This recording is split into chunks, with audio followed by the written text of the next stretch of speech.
So, there's, I don't know if you've seen this going around. There's this viral video where this girl is in the car with her mom.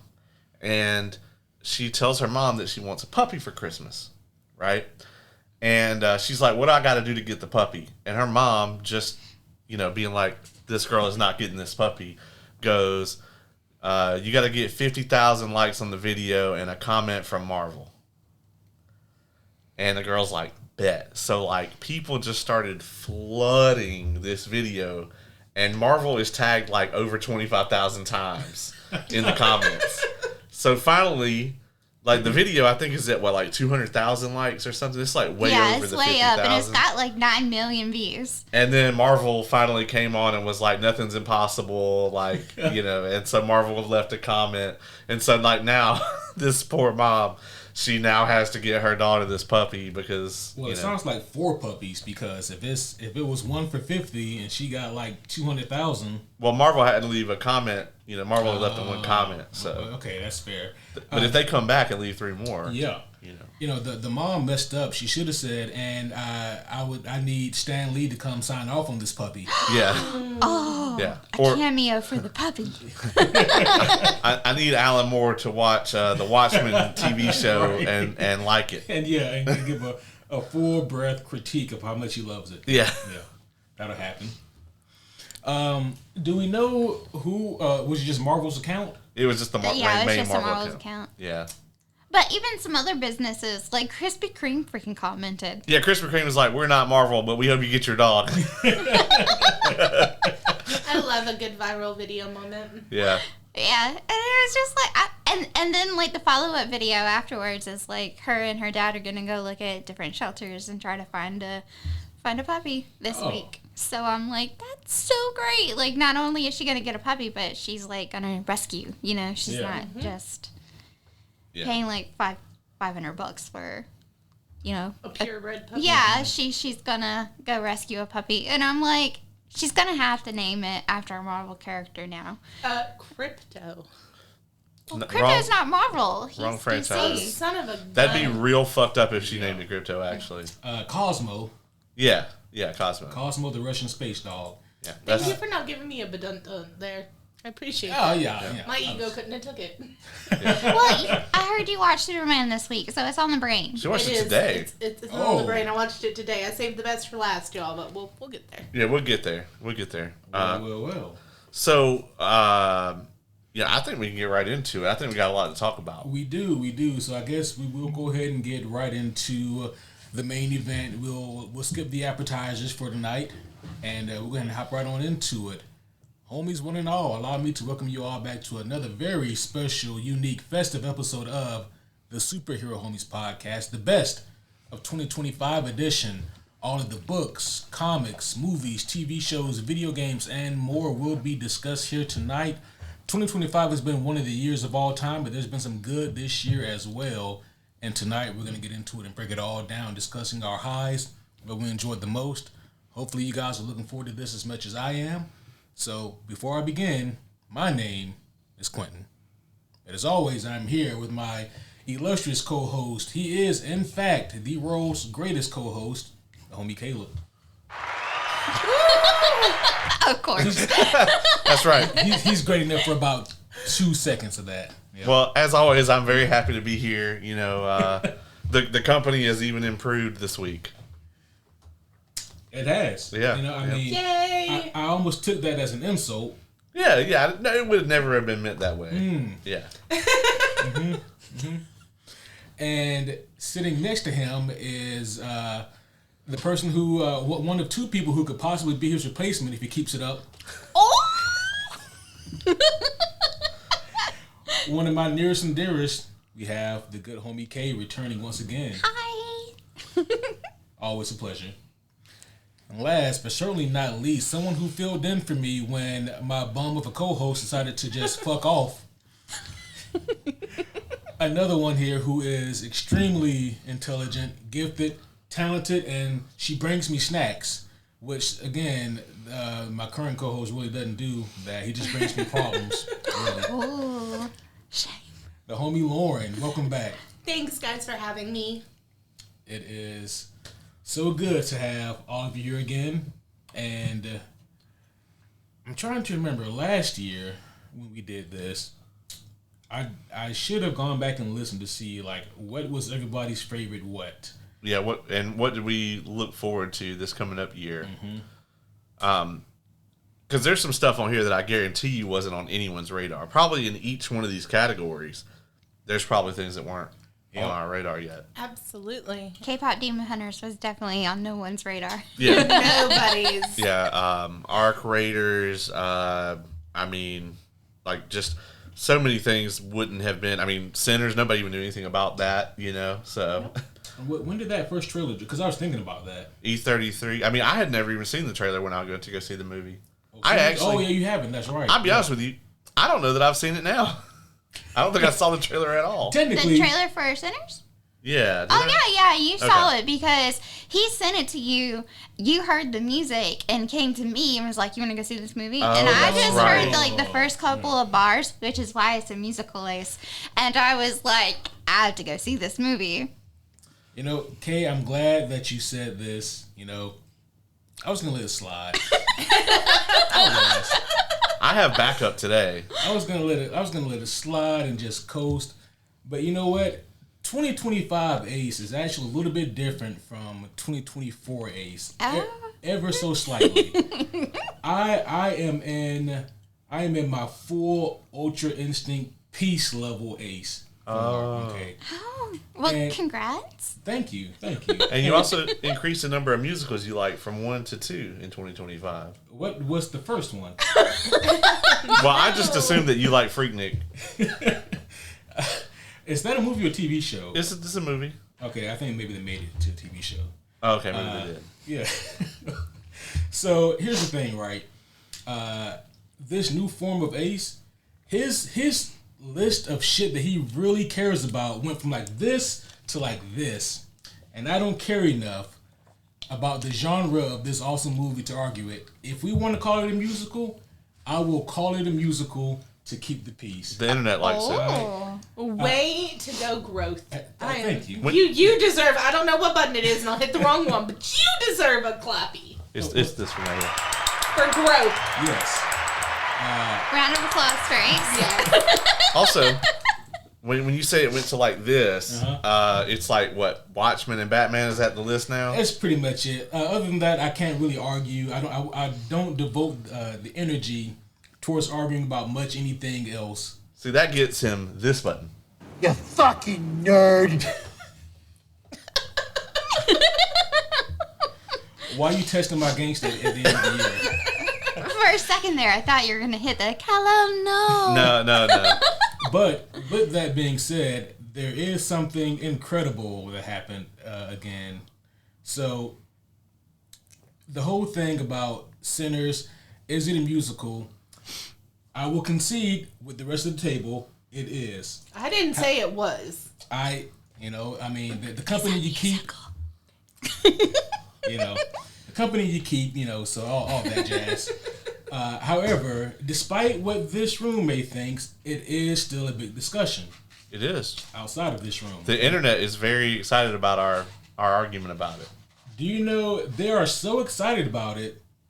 If you Google "is Sinners a musical," shit Yep. you not, you will see us. Really? We're the first Yes. thing that comes up. That's amazing. Yeah. That I'm is so very glad cool. that y'all had this discourse. It needed to happen. That means that Ryan Coogler might see that. That's fabulous. Michael B. Jordan might see it. Yeah. That's pretty cool. Which means we are now the world's foremost experts on two things. Is Sinners a musical and Jimmy O'Houlihan Jimmy from O'Houlihan. the original Fantastic Four movies. Well, from the Fox Fantastic Four movies. My apologies. I guess the original would be the 1990. Yeah. The one that y'all pretend doesn't exist unless it's brought up. Oh, no. We love that movie. Or is the 1994 the one where it didn't get released? The 1990... Is it 94? It's 94. Oh, yeah, 1990's Captain America. That's the one. That's Okay, the one sorry. that My brain was pretend like, doesn't exist. that's the one. The 94 Fantastic Four is one of those where the awful is... Like, it's awful, but it's the good awful. Oh, okay. No, that couldn't be. Like, Doctor Doom is, like... insanely amazing in that one. Oh, he has jazz hands, right? He does. Yeah, he's the best Nice. Doctor Doom thus far, actually. He's got about what 11 months, 12 Yeah. months or so Before RDJ walks up. We hope. We hope, yeah. Yeah. Yeah. Speaking of which, not to derail us before we get started, but there have been some trailer leaks. Yes. Somebody at Marvel has got to be fired. So actually what happened is it's actually not somebody at Marvel. There's this marketing group that they submit the trailers to, and the marketing group, of course, does like the focus group shit and all that, and that's apparently because they watermark the trailers, they know that's where they came from. So somebody at that company leaked it. So somebody over there is going to get fired. What got leaked? The Spider-Man Brand New Day trailer got leaked, and then apparently there's 4 different Doomsday trailers that are coming out with Avatar, which I might just go buy a ticket to Avatar, watch the trailer, and then leave. Yeah, so like there's 4 different trailers, and so the Thor one is the one that has leaked out. I saw the Cap. Oh, there's a Cap one also. Yeah. Okay. The Thor one is dope as hell. I haven't seen that one. It's like, oh wait, I forgot like that a serious Thor does actually exist, and like, He's not. It's not like. Oh wow. No, like he's like decked out in this like dope like red armor, and he's like praying to Odin before some fight. Like it looks amazing. Yeah. I need a good Marvel movie in my life, so I'm hopeful for next year. We're gonna get there. Yeah. Well, hopefully we get at least 2 good Marvel movies next year between. And there's only 2, so they gotta hit 100%. Right. They gotta bat 100. Between Spider-Man and Avengers Doomsday, yeah, I need 2 for 2. But with that being said, I suppose we can go ahead and get into it. What category do we want to start our first with? Do y'all want to just go down my list, like Sure. category wise? She has books first. Yeah, books And is I first. was going to say that would probably be a good starting point because we may have the least to say about it. It might be me and Kay, and then y'all adding in a thing or two. Yeah. So. Well, we are counting graphic novels, audiobooks, and all that. we And are. this man reads a bunch of graphic novels as well. So. He does. So I couldn't decide on one book, and I had this problem with a lot of things. So I like categorized them. There's subcategories because What was your most anticipated of this year? Do you remember? book. And most anticipated would be probably Ember Dark. And that's definitely on my list. I mean, And I loved Alice of the Ember Dark. I enjoyed it. I don't think it's Sanderson's strongest book, but I don't think it was meant to be, and it's okay. I very much enjoyed the fact that when they're in the Ember Dark, in the physical book, the pages are black and the text is white. And when they're not in the Ember Dark, the text is white and it's inverse. it's the normal book. Yeah, it's normal. That's cool. I may need to read the physical book because I did not have a great experience with Ember Dark this year, and I read it on my Kindle on vacation, and I just think that the vibes were not vibing for Ember Dark, and I was reading like other stuff that was like really quick action-y type of stuff, and I think that I just need to reread that one. Yeah. I mean, so, Sanderson has all these different magic systems, and on this particular planet, the magic system is based on birds. Yeah. And Lauren's not really a fan, so... Yeah. You don't like birds? I hate birds. Oh. I don't hate a lot of things. Birds are probably it for me as far as that category. What about penguins? They are so freaking cute. And from afar, I can appreciate a penguin. Now, don't fucking... One time, I went to the Georgia Aquarium, and they have this little bubble, and you can stick your head up in it. Oh, I've done that before, yeah. I thought I was fine, because penguins are cute, right? Oh, no? No, that thing came and, got real close to that glass, and I about had a panic attack. Oh. It's the feathers, or the wings, or something. Something tells me it wants to beat my ass. I go into fight or flight the second that I see a bird, and it's always going to be fight. Well, there's your problem. A penguin can't go into flight mode, so he has to go into fight. That's right. Yeah, he only has fight. He was ready to fight, and I didn't want any of that smoke, and so I found out that penguins are unfortunately included in the bird category for me. He said, "Roll for initiative, motherfucker." And I said, get the fuck out of here. I am done. Get me out of this whole aquarium. So I have the books broken up by my favorite series that I started, because I've read 188 books so far this year. That's amazing. So my favorite series that I've started and I'm currently in the midst of is called Dungeon Life. I don't know how to say this guy's name. How do you say that name? Kennel? Kennel. Sure. Kennel? Kennel. Yeah. I don't know how to say it, but basically the premise is that this guy died. He just has one name? Yep. That's the author? He just has a single? Just a single. It's like Prince. Yeah. Madonna. Beyonce. Yeah. Canal. Yeah, but this guy Ace. dies and he gets reincarnated as a dungeon. And you're like, how does that make sense? But it's kind of like, Is this going to be a gerbil thing? what? Never mind. Go ahead. A gerbil thing. I don't know. Don't let me derail you. Just go ahead. Yeah. Well, he becomes a dungeon, and it's just really fun. And, like, he has to level up, and he gets spawners, and he has scions that help do his A little dungeon crawler Carly. Yeah, it's very Dungeon Crawler Carl, but it's, I don't know. Dungeon Crawler Carl and me are okay with one another, but I like it better as a webtoon. I like it better visually than I do text-wise. Is this a lit RPG? though? Yes, Okay. yeah, it's a lit It's RPG. lit as fuck, boy. It is. That genre has really taken off in the last 2 years. Like I love when new, fantasy, especially subgenres, are born, and the lit RPG has really just taken off. Yeah, I'm very much enjoying it. I'm on the 4th book, and he's still coming out with new stuff. The 4th book just came out, but if you're in his Reddit, he posts weekly updates, like a chapter a week. And then when he's ready to like put the book onto Amazon or Kindle or whatever, he takes all of that off, and then he just starts putting up for the next book. So it's pretty cool. You can stay up to date with the creation of it. So it's very community like, and I appreciate that as well. Did y'all have a series that you liked that you read?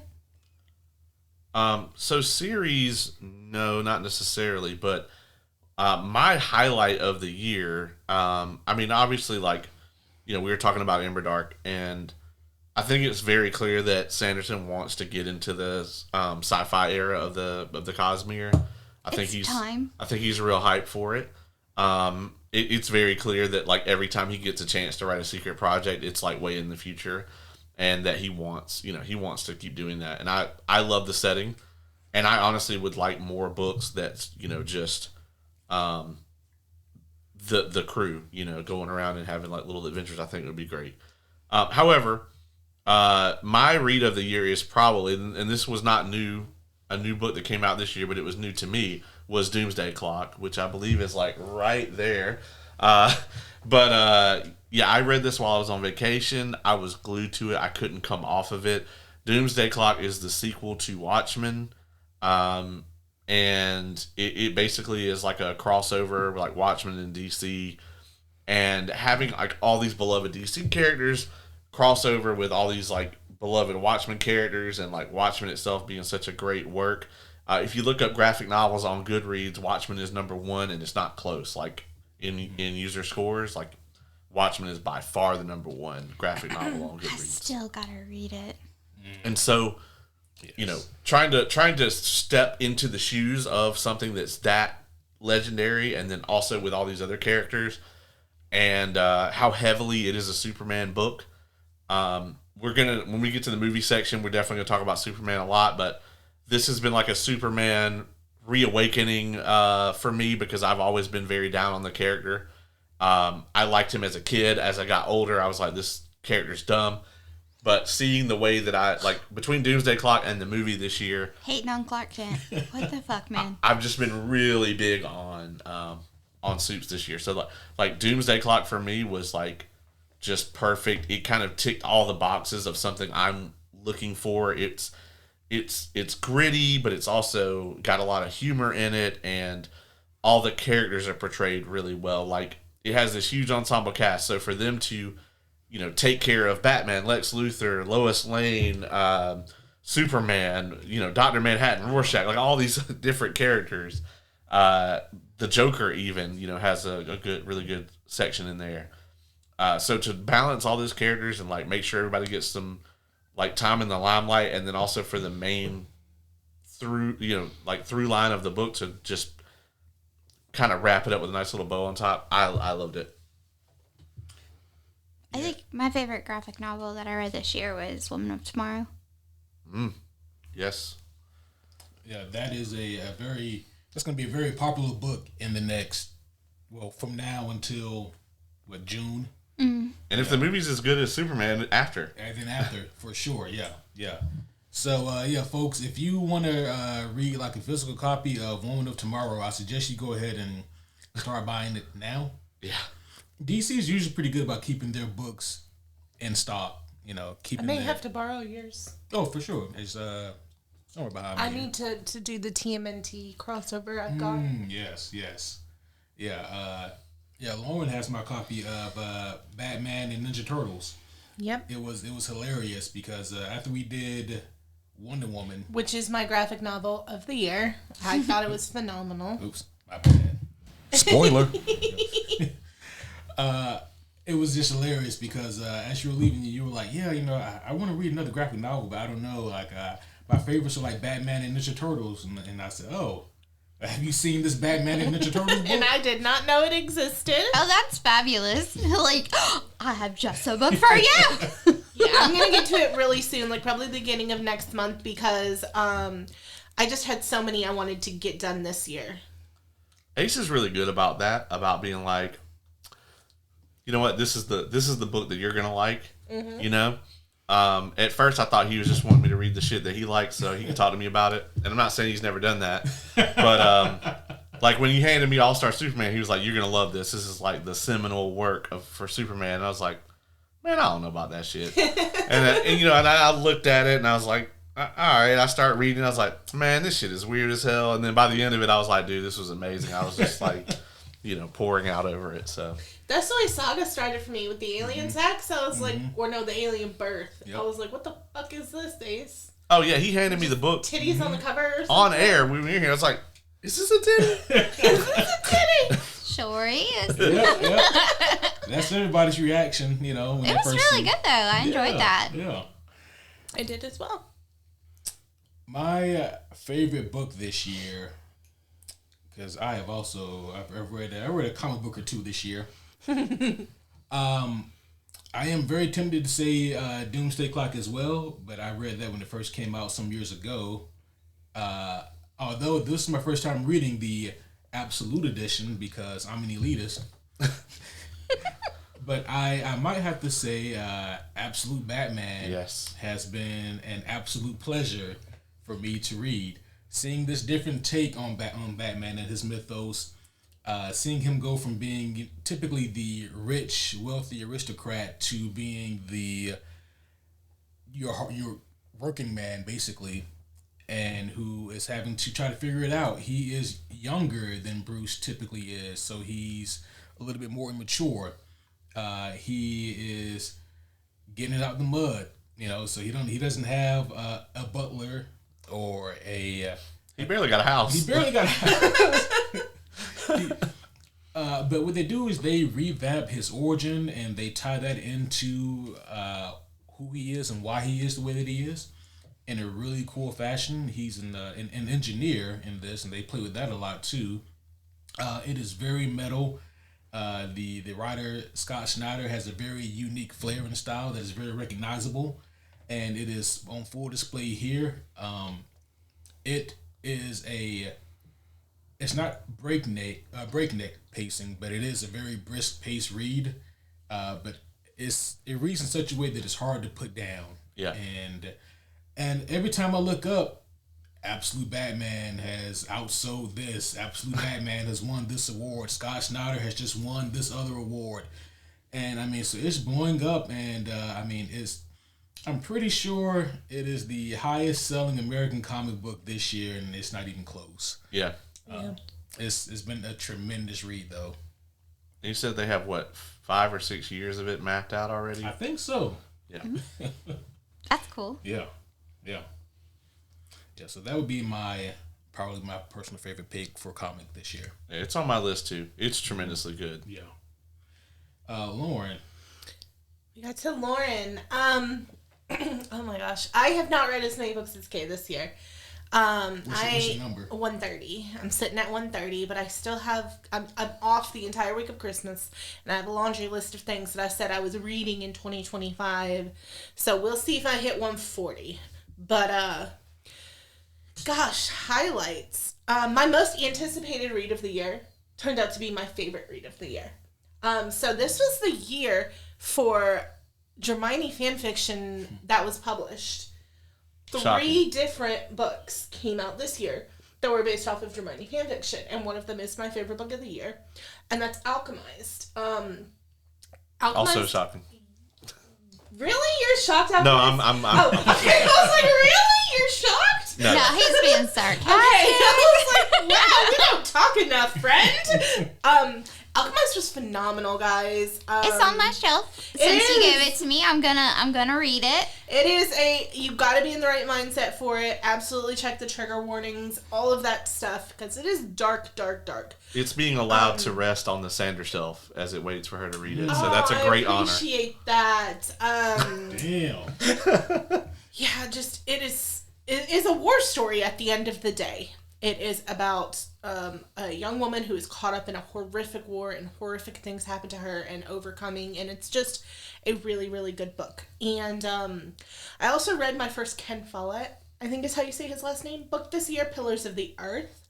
I used to be really big on historical romance before I discovered fantasy romance. Pillars of the Earth is just straight historical fiction.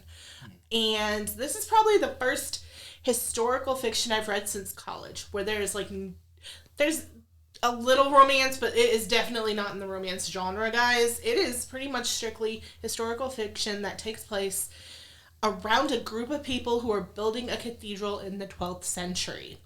Caleb let me know it's a game. Yep. Did not freaking know that.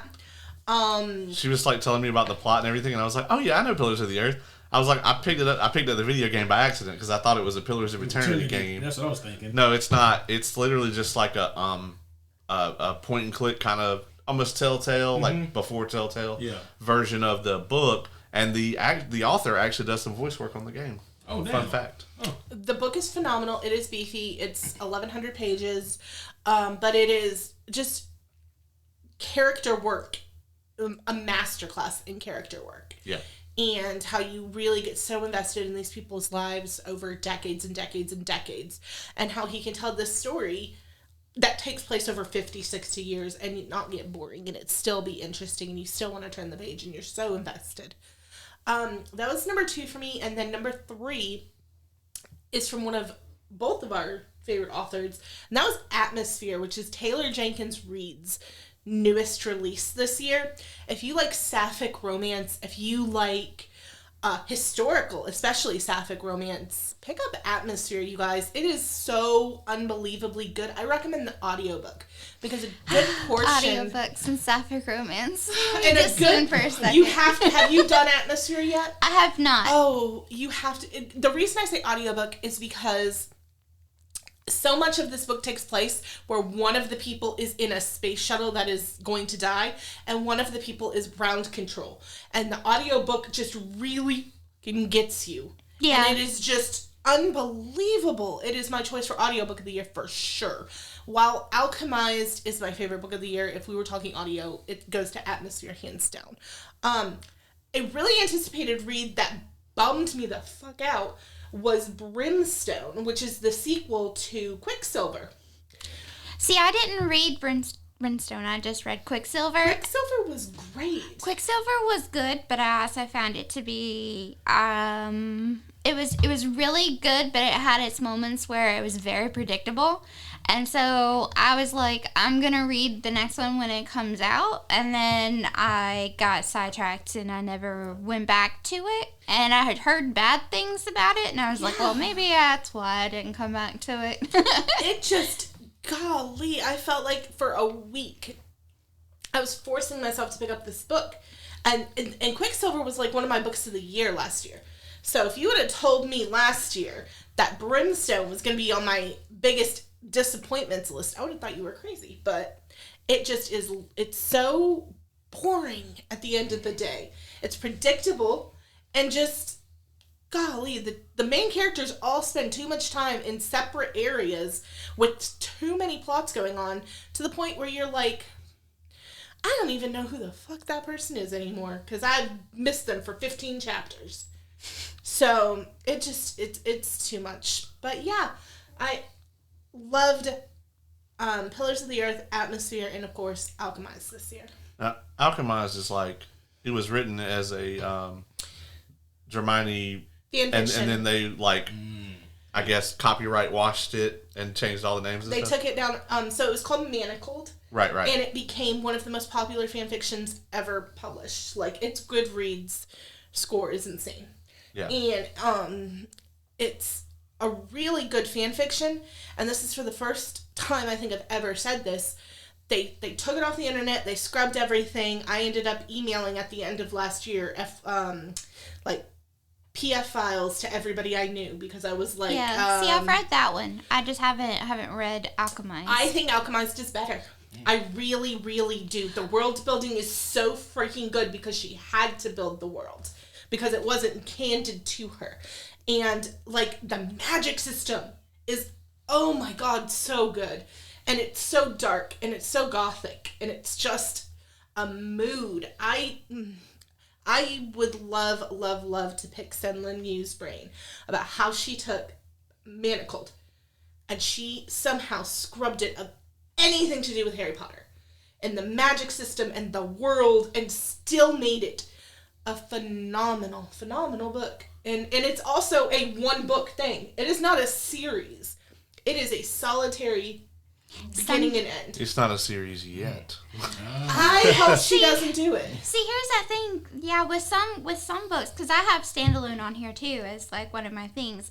I think sometimes I want stuff that isn't a series. It isn't tied into anything else. It's not a part of a bigger, like the Cosmere. You know, like it is just its own one and done, and it is amazing. It has a clear, defined beginning, middle, and end, and everything is right there. And you don't have to go hunting for anything else. It's all right there. And yeah, I feel like a lot of people have gotten a lot of writers that, well, a lot of books that I read have gotten to where they're very much a series, or they find a way to make it a series. Yeah. And Well, that's the money. yeah, it's almost like when you have that one viral video or whatever, and then they just hang on to that for dear life, where sometimes I wish that it would just flesh out this one thing that you have and do it tremendously well, and then maybe move on.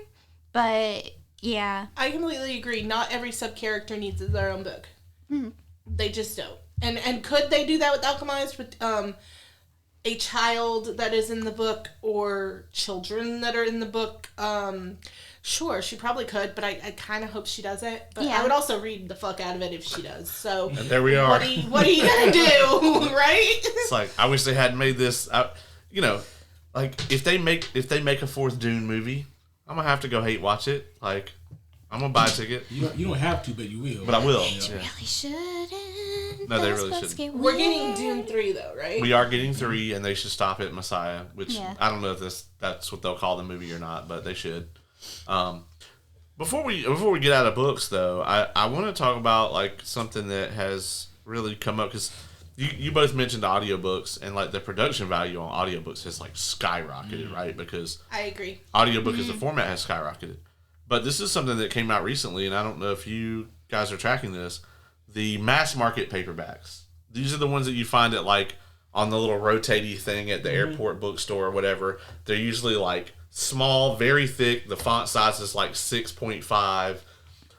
The largest seller or producer of mass market paperbacks is probably about to go out of business. Shut up. They actually were going to get acquired by this other company. The deal fell through, and they were like, we're probably going to end up filing for bankruptcy. So it's very likely that within the next few years, the mass market paperback may no longer be a thing. Now, your full-size paperback that you get from your publishers, those are doing fine. hardcovers, special editions, all of those are doing really well. But the thing about the mass market paperback is, those things are like $6 or $7, whereas like the full color, big font, nice paperback is a weird thing to say for me, but I'm kind of a snob. So, that thing's like $20, $25. Yeah. So there's a very big cost difference as well. And I think the mass market paperback has been almost entirely replaced by the ebook at this point, because if it's like something where it's like, okay, I just want to read it. I don't care about having the, sprayed edges on my shelf or whatever. I know this is going way over your head because Absolutely. Yeah. but if it's just like, oh, I just want to thumb through this, see if I like it or whatever, you're more likely to go grab the ebook and scroll it than you are to go out and buy a mass market paperback. Usually if I'm going to go somewhere and buy a physical book, it's going to be a nice, edition. So, I mean, I can see it, but yeah, that's the thing that's happening. Here's the problem I have with that, and I don't want to go off on a tangent, and I don't want to get That's what we polysocial or whatever do here. here. But my issue with it, and I don't know if Kay agrees, is accessibility. People who necessarily wouldn't have access to a $25 book or an e-reader or, something like that. Yeah. Maybe they can't afford a $6 book. Yeah. And now they are maybe reading something that changes their life or opens their mind or... Plus, also, you got to count in accessibility to libraries. Absolutely, which is something so important. We're in a country that doesn't prioritize public transportation. Yep. And therefore, a lot of our local libraries are struggling. I know with our local library, they had like 4 canceled events this week alone that they were supposed to be having, but they couldn't get people to come to the library, and it's kind of sad. So It's extremely sad. it is. It kind of goes in to say, like, the publisher is going out of business because the desire and the need for physical books is not as great as it used to be. And I think that a lot of that has to do with accessibility, people being able to get to where the physical books are. Well, some people do have, you can still get a phone, and the phone can give you access to a lot of things, and e-reader apps are a thing. I can read graphic novels. That's how I read Woman of Tomorrow, was through my Kindle, which has a very nice platform for reading graphic novels. They do, yeah. Plus now, the library does have where you can do, you can rent, basically, audiobooks or books or graphic novels digitally. So that is also really cool. But I think that losing out on those $5-6 books in the long run will hurt. Yeah. Yeah, if you go to like Second and Charles, that's most of what is people have turned in. A lot of that too is like, oh, my flight's delayed. I'm stuck at the airport for 4 hours. Well, let me go see what they got at the bookstore. But see, the thing of that is that I was 38 years old the first time that I set foot, like, really truly in a airport. Yeah. So. Oh, really? Yeah. So if you're having a hard time getting physically to a library, the likelihood of your neighbor going to the freaking airport is not. Well, yeah, I'm just saying, like, that's like, it's not just like airport, but like coffee shop, that kind of thing where like, oh, the coffee shop might have a little selection or the gas station, The people who would want that $5 book are not in the area where they're selling those $5 books. Right. The people who need that $5 book are the people who cannot make it to the library. Right. They're not going to step foot on a plane. They don't have the money for the plane. Right. So maybe they need to try changing where they're putting that, or put it, maybe, like, hell, I've never seen one of those little spinny thingies at a gas station, but I imagine that would probably go, like, if it's in the right place, Yeah. People would want it. Well, gas stations have actually been selling comic books. Yeah. Ever since Superman came out, DC sells. DC sells, like all of their main comic book lines now in gas stations. It's actually one of the few comic book movies to ever skyrocket comic sales. Yeah. That's amazing. And so yeah, I mean, there's been people like posting on Reddit and stuff where like their local gas station has like a DC Comics rack at it, and I think it's great. And yeah, I agree. Like, I think it's probably a lot of these publishers are probably very stuck in 40, 50 years ago, and But they gotta adapt. yeah, they gotta adapt, and where those $5 books are isn't where they need to be. They don't need to be at the airport. You can put your $25 books at the airport, unfortunately.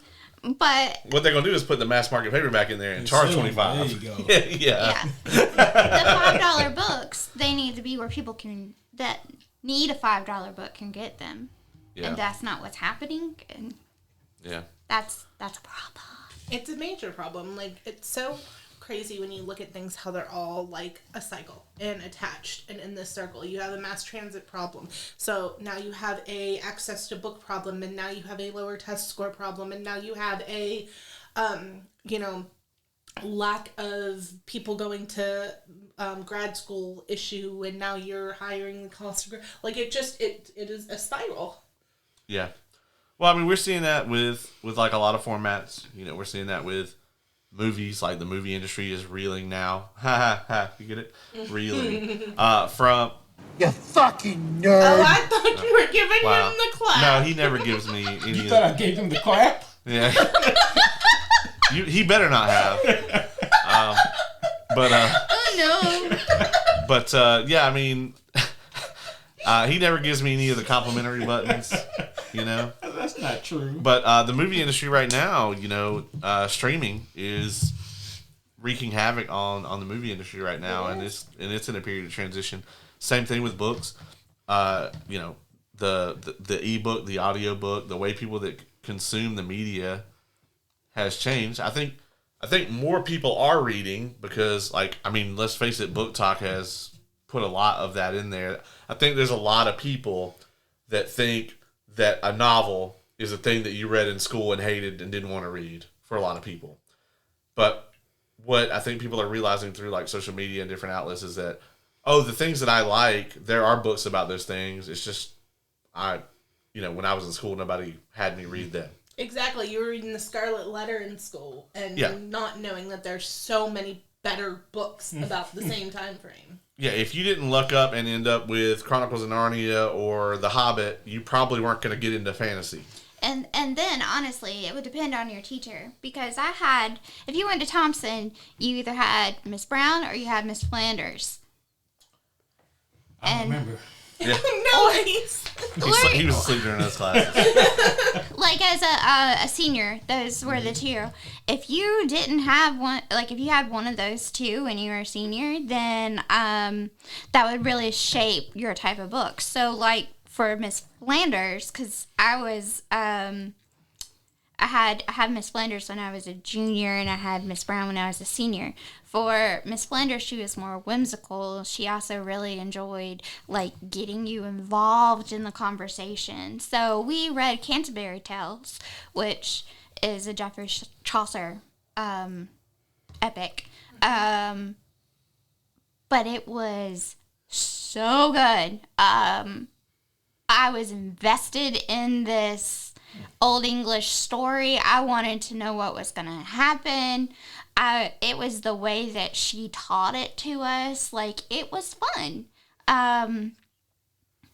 Then we go to Miss Brown. She's more analytical, and it was very much like we could have covered the same topic, but in her class we had Animal Farm. And while these two books are very different, Animal Farm, to me, was so freaking boring. I read it again as an adult, and Why it was... would you do that? Why did I read it again as Yeah. an adult? Because I like going and reading books that I read as a child before I was like Makes fully sense. understanding what the context of something was, and they want to have like this dry analytical conversation about it, and I don't even have the frontal cord to be able to explain what it was, you know. But then like in my 30s, reread something that I read when I was like 15, and I'm like, oh, that's what that meant. I understand now. This is messed up. Whereas before I had to be told it's messed up, I know now why it's messed up. So I like rereading books. I like rereading books, but I don't necessarily. I've gotten burned on rereading books that I loved. So I like going into rereads as like as if I'm reading it for the first time. It has to be a little bit of a time between a reread for me, unless it's Lord of the Rings, because I like being able to see it in a different viewpoint from where I am in my life.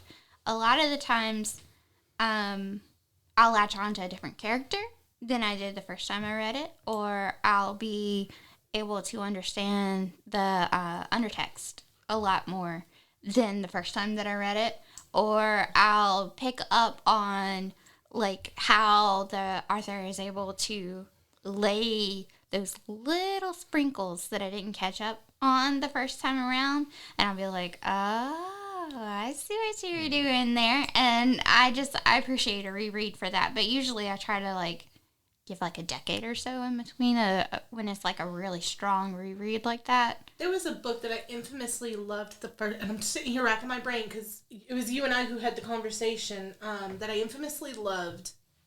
And then I did a reread like last year, and I told you, and I was like, oh fuck, I don't like this book as much as I feel like it was an Ernest Cline. I feel like it was Armada. Yeah, I hope that happens with like Priory in a few years. I hope you read that again and go, they were right. I don't care. I loved Priory. I like Samantha Shannon's writing. I eventually want to reread some R.F. Kuang because I've tried. I know how amazing of an author she is. I know everything she does for social injustices. Like, I want to be an R.F. Kuang girl, but I cannot stand the way that she writes. And so I want to, like, at a different place in my life, reread some of her stuff. Yeah, and maybe try a different format. The next 'Cause time, a lot of the things that I found too is like if I am not connecting with something like Dungeon Crawler, my bleh, yeah, his name is Tongue Twisters. Matt Denneman. I enjoyed the book. It was okay. The webtoon, the visual nature of it is where it is for me. I need it that way. I need it in a graphic form. And then there are some books where I enjoy it more in an audio form. So if it's not connecting with you, try a different format.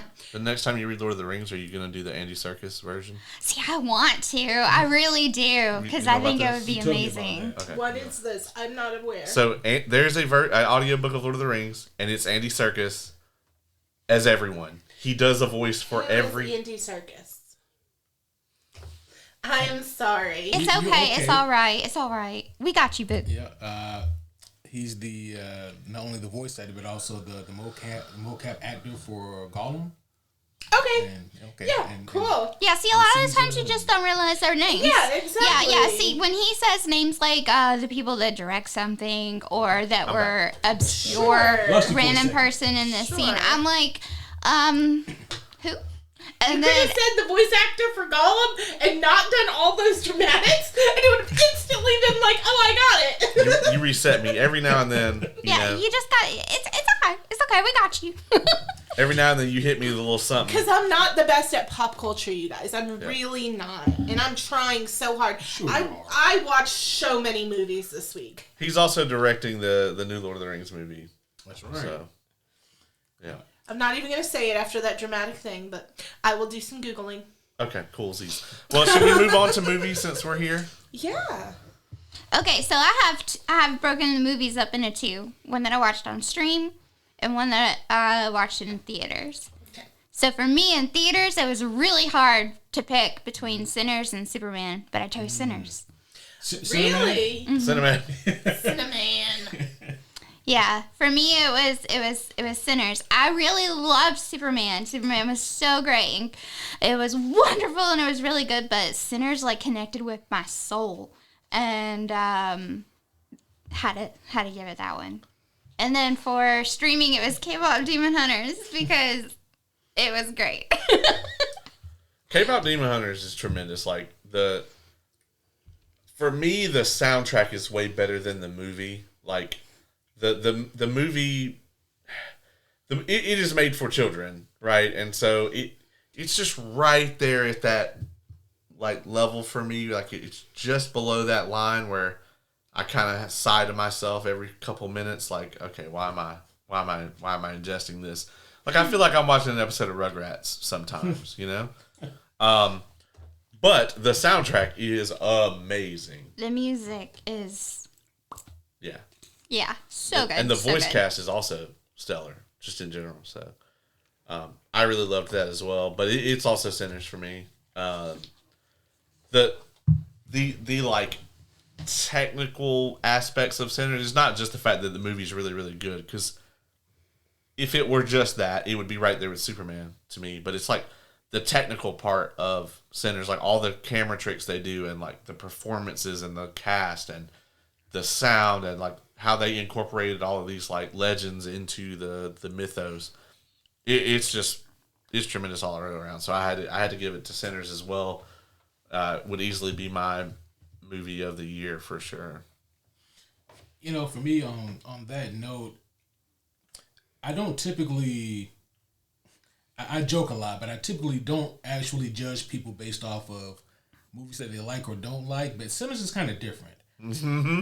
Yep. Like, hey, you know, you love what you love, and you don't have to like something that you don't like. But there is a certain type of person that just doesn't like Sinners, and like, man, there's a similarity that I'm finding here. And it's like, you know, I just had to put that out there. If you go on IMDb and go, or Metacritic, and you go to the user score for Sinners, it's got like a 7.5, 7.8, somewhere in there. Mm-hmm. And that might shock you. You'd be like, how does this not have like a 9.9, whatever, you know, something crazy. Go in there and look at the negative reviews. And you'll find a theme throughout the negative reviews for the movie. And then you'll be like, oh, yeah, okay. Yeah. And that would be why it's not scored super well. Mm-hmm. So. Yeah. And it's just a shitty thing because it's like, man, you people are so miserable. You can't even appreciate a good movie when you see one. Yeah. All right. So I guess to add something different, mine probably is also Sinners, if I had to pick just one. Yeah. However, there were a bunch of other really good movies I saw this year. I will say the one that surprised me the most, for me, was maybe The Long Walk. Oh, that was a hard review. Yeah. That's like the hardest episode to produce this He year. asked me if I wanted to go see that when y'all went to go see it, and I was like, go watch a movie about kids that are the same age as my son dying. No, thank you. Yeah. I'm gonna pass. And it's just 2 hours of that. I have zero desire to see that. Yeah, I don't have a desire. Thank you though. Yeah. Have fun. It's 2 hours of Mark Hamill killing teenagers. Yeah. And it is awful and gruesome and amazing. And the fact that they are able to have these kids have this connection, almost like they're walking to summer camp, encouraging each other, helping each other, but knowing that there can only be one winner, and just seeing the different personalities and how they mesh together. I heard that the actors were Yeah. like, you could really see their range. They were Absolutely. amazing. Yeah. Tremendous movie. I didn't know really what to expect going into it. But overall, I was thoroughly pleased and pleasantly surprised with the end result. And I get it, like this, it is a very, very heavy movie, and it is certainly not for everyone. But if you're into that kind of thing, check it out. But besides that, Weapons was a movie I was looking forward to a lot, and I also really love Weapons. So I haven't seen that one yet. yeah. I haven't seen it, but I watched a review for it, and yeah, I kind of want to see it. You haven't seen Weapons, have you? No, I have not. Okay. You know, and unless you are of the same ilk as Kay, I would always advise people to watch this director's movies, all of his movies, with as little information as humanly possible. Yeah, that's one of those that you don't know what it's about until you go. Mm-hmm. Okay. Yeah.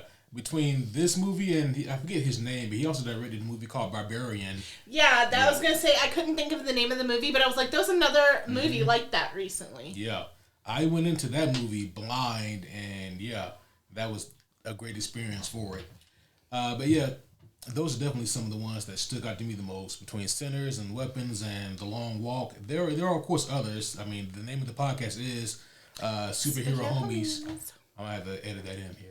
So you can, Rainbow, yeah, like, the more you know. Imagination. you should get the imagination song and play that. I have to make my own copy of it for YouTube. Oh, that's right. Oh, yeah.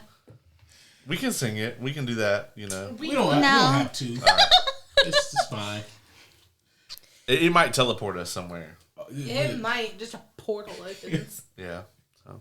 What you got, Lauren? Speaking of portals, so just to clarify, this is just movies we saw in theaters, not streamed, right? Well, I did both. I did Okay. stream. I did one for That's right, for because you said movies K-pop Demon Hunters and one too. for Okay. stream. Yeah. And TV shows has its own category? Yeah, Has this its is own not category. Fantastic. Okay, so I do have two movies then. My favorite movie that I saw in theaters, which Sinners is a very close second, you guys. Oh, actually, I streamed both of these. Damn it! It's I fine. can't pick between the two of them. I'm so sorry. So Superman came out on top for me this year. Oh. I thought it was so good. I have not enjoyed and I watched two other superhero movies right before this movie in which I did not care for them. It was so fucking refreshing. Yeah. It was so good. And the story made sense and the plot was good and the romance was there but not shoved down your throat. And I really liked who they picked for Lois Lane a lot. Crypto was the highlight for me. I just absolutely need him in my life. I thought it set up Supergirl fucking fantastically.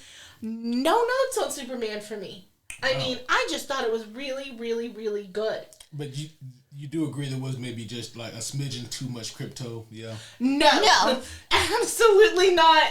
Never would those words come out of my mouth. Such a good movie. He's actually not even a good dog. He's not. He's not. But the things I would do to have a crypto in my life, I thought of adopting a dog and naming it Crypto. I need you to understand that. Like, I think actually adoptions like shot up like 15% or something. good. I'm so glad. I'm so glad they needed to. You know, like the homie Caleb over here said earlier, the Superman movie did actually increase DC comic book sales. They saw an increase in sales, obviously for Superman, but also for Mr. Terrific and I believe Metamorpho. These were characters I didn't even know existed as a casual fucking comic book person, and I love Mr. Terrific. Oh, yeah. He is fucking the shit. He is the Samuel L. Jackson of fucking DC Comics. That's the way he came across to me, at least. And I fucking love that man, and I would watch a whole movie just about him. I'm hoping that he'll get a TV show. That would be great. Oh my god, That it would was be so amazing. freaking good. Sinners was also excellent. I went with the homie Dylan to see Sinners, and I went into it blind. I had no idea. I had not seen a trailer. I didn't know what the fuck this movie was about. And That's the best way to watch it. it surprised the shit out of me. Oh my god. Like, it was so good. So shout out to the homie Dylan for making me go to dinner and to see this movie, because it was so unbelievably good. But it was not my number two. My number two was something I also streamed, and that was Frankenstein. I need to watch that. Oh, is that a movie? I thought it was a show. No, it's it's a a movie. movie. I am a gigantic fan of Guillermo del Toro. Okay. Okay, he did. Is it Pandora's Box? Is that no? It starts with P. Pan's Labyrinth. Pan's Labyrinth. He did one of my favorite movies, Crimson Peak. Hellboy. Yeah, I was just fixing to say that. That's where it's at for me. That is- I love Hellboy. Yes, that is another one. So the homie Oz, I have forced him to watch many a Guillermo del Toro movie now, and I don't think it's his thing. Yeah, he Is doesn't that like Blade 2? He do Blade 2? He did. Yeah, Blade Yeah, 2. he did Yep. Blade 2, and he also did this little TV show. What's that TV show called? It's the vampire show. The Strain. The Strain, he did that? Yeah. Oh, he did it. Now, I don't did not think he know that. I don't think Really? he directed The Strain, but I think he's like executive producer. Oh, okay. Oh. I am just a phenomenally Strain giving big nightmares. fan of his work. I a great love everything he touches, and yeah. So Frankenstein really freaking impressed me this year. You need to see it for sure. I've been meaning to. It is. I definitely suggest watching it like all the lights in the house off. Like give yourself the best visual experience you can with it because it's visually beautiful. Yeah. I would not watch it on your phone laying in bed or something like that. You know what I mean? This is just not that kind of movie. So yeah, that's my number 2 is Frankenstein. Oh my god, it was so freaking good. It was highly What you think of anticipated. Oscar Isaac? He did The lead. great. He did great. And Jacob Elordi was phenomenal in it too. I had to explain who that was to the homie Oz. Because he's not He a... hasn't seen Euphoria. Yeah, and nothing else that he was in. I tried to explain that he was Elvis, like... Is that who plays the monster? Yes! Yeah. Oh. Yes, And I really he- want to see him in something where he's like not like a piece of shit. I was gonna say Yeah, not he's the not monster. a pice of shit. And they tried to make him not hot. They don't succeed. Okay. At all. He is the hottest monster that has Don't graced tell me my you screen. would fuck Frankenstein. Oh my god, that Frankenstein? It's on. Have you read Frankenstein? Yes, Mary Shelley's. Mm-hmm. Which one? Or both. Or both? I think I've read both. Okay, so Ace gave me a look, so I'm gonna explain.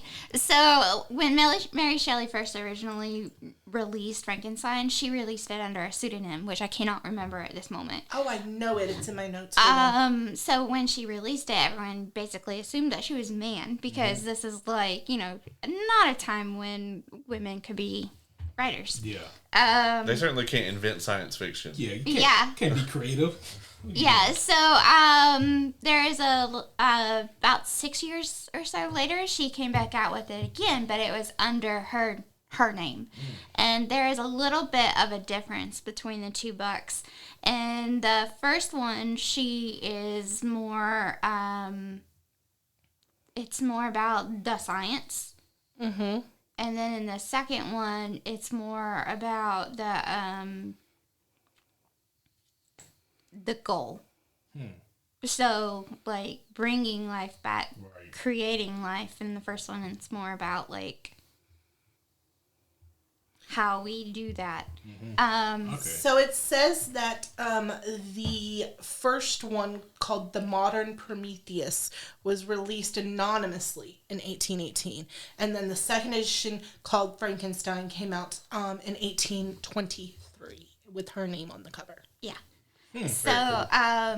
I like seeing the difference because one of them is where she's trying, I felt like this is what people would expect from a guy Yeah. and what I have to write. And so people will read it. And then the other one is this is who I am. And I think that's, you explained it really well, why I prefer Frankenstein to the first edition, but Yeah. each their own. And I heard that the Netflix show or the movie kind of like leans into that juxtaposition a little Absolutely. bit, and that some people have been talking about the difference, and me and us had a conversation about it. So I think it's cool that it's bringing it up, but I haven't seen it yet. I highly recommend it. Go into it with an open mind, especially if you are a major fan of this book. But I thoroughly freaking enjoyed it. Have either of you seen Wake Up Dead Man yet? No. No. So I good! I Yeah. am so behind on my on my Knives Out series. You haven't seen Glass Onion either? Dude, the Glass Onion is so good. Glass Onion's the I best haven't one. even seen Knives Out. So. Really? Serious? Yes. Okay, well, Lauren. I shame. tried really hard. Do you like a whodunit? I love a whodunit. Well, then that's all this is. They're Yeah, they're it's- whodunits. Are they movies or are they They're They're movies. TV movies. shows? Okay. Yeah. They're like Encyclopedia Brown style. Like the main character. So Daniel Craig, incredibly British man, plays a like Montgomery accent detective. Correct. That's the exact. That's the face that you think. Yeah. But he pulls it off. And it's amazing. And he's the only through line. So there's no connectivity between the movies other than him. So like he's the detective that solves the thing, and that's. Yeah. Hey, if Jonathan Bailey can make me think he's getting all the pussy in the world, then he can have a Montgomery. If I didn't know Jonathan Bailey was like insanely gay, he could convince me of that in a heartbeat. But I'm gonna tell you right now, there's a we were talking about Superman, so I'm gonna reel us in here. There's a like actor to actor thing where they like did an interview with like the two of them together. Jonathan Bailey was trying David Cornsweet could get it whenever he wants from Jonathan Bailey. He was smitten. I believe it. Though they was do say so Jonathan Bailey has a cute. very serious partner. He just doesn't talk about him, whether they're married or not. Who was Jonathan Bailey? Fierro. That he hasn't seen. Speaking of, Okay. my letdown for the year was definitely Wicked for Good. It wasn't a letdown for me because I knew what to Jurassic expect. Park. Yeah, he's in the new Jurassic. He's the scientist Lord guy. Anthony I from thought- Bridgerton. I thought you meant that was your letdown. I was like, No. you had high hopes for the new Jurassic Park? God, no. I was Okay. trying to help you. The Jurassic World Rebirth. He's the Okay. scientist. Oh, him. And hearing Okay. him speak without his British accent in that hurts my soul, actually. I might hurt you with my letdowns, Ace. Yeah, we don't have to talk about it. My letdown is definitely Wicked for Good. And I've seen the musical, and I know that the second act is the weaker act. But I was not prepared for how. So I'm very persnickety about production value. I love that word. And they filmed all of Wicked at one time. Like the first and second movie, they filmed them all together. And then they put the first one out, and it's very aesthetically pleasing. The score is perfect. The lighting in every scene is really good. Like, I really love the transitions between different things. And I'm like, okay, well, they had a whole extra year in post to work on the second one. So yeah, when it comes out, it's going to be fantastic. That thing is sloppy as hell. It looks like they threw it together. It looks like they fired all the people that edited the first one. They went to a first-year film school and were like, who's the worst 8 students you got? Come on, we got a movie they can edit.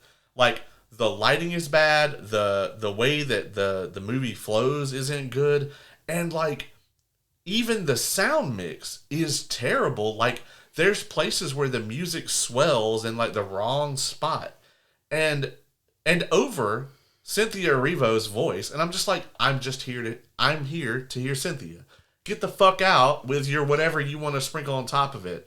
You know, Simon Cowell would call it indulgent rubbish. Like, it's just garbage.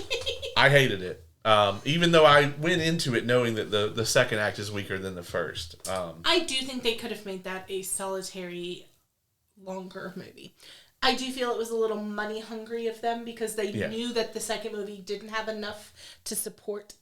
I remember asking Stephanie, my cousin, who is a Wicked-aholic, like, she's been to see it live multiple times and, like, she's obsessed.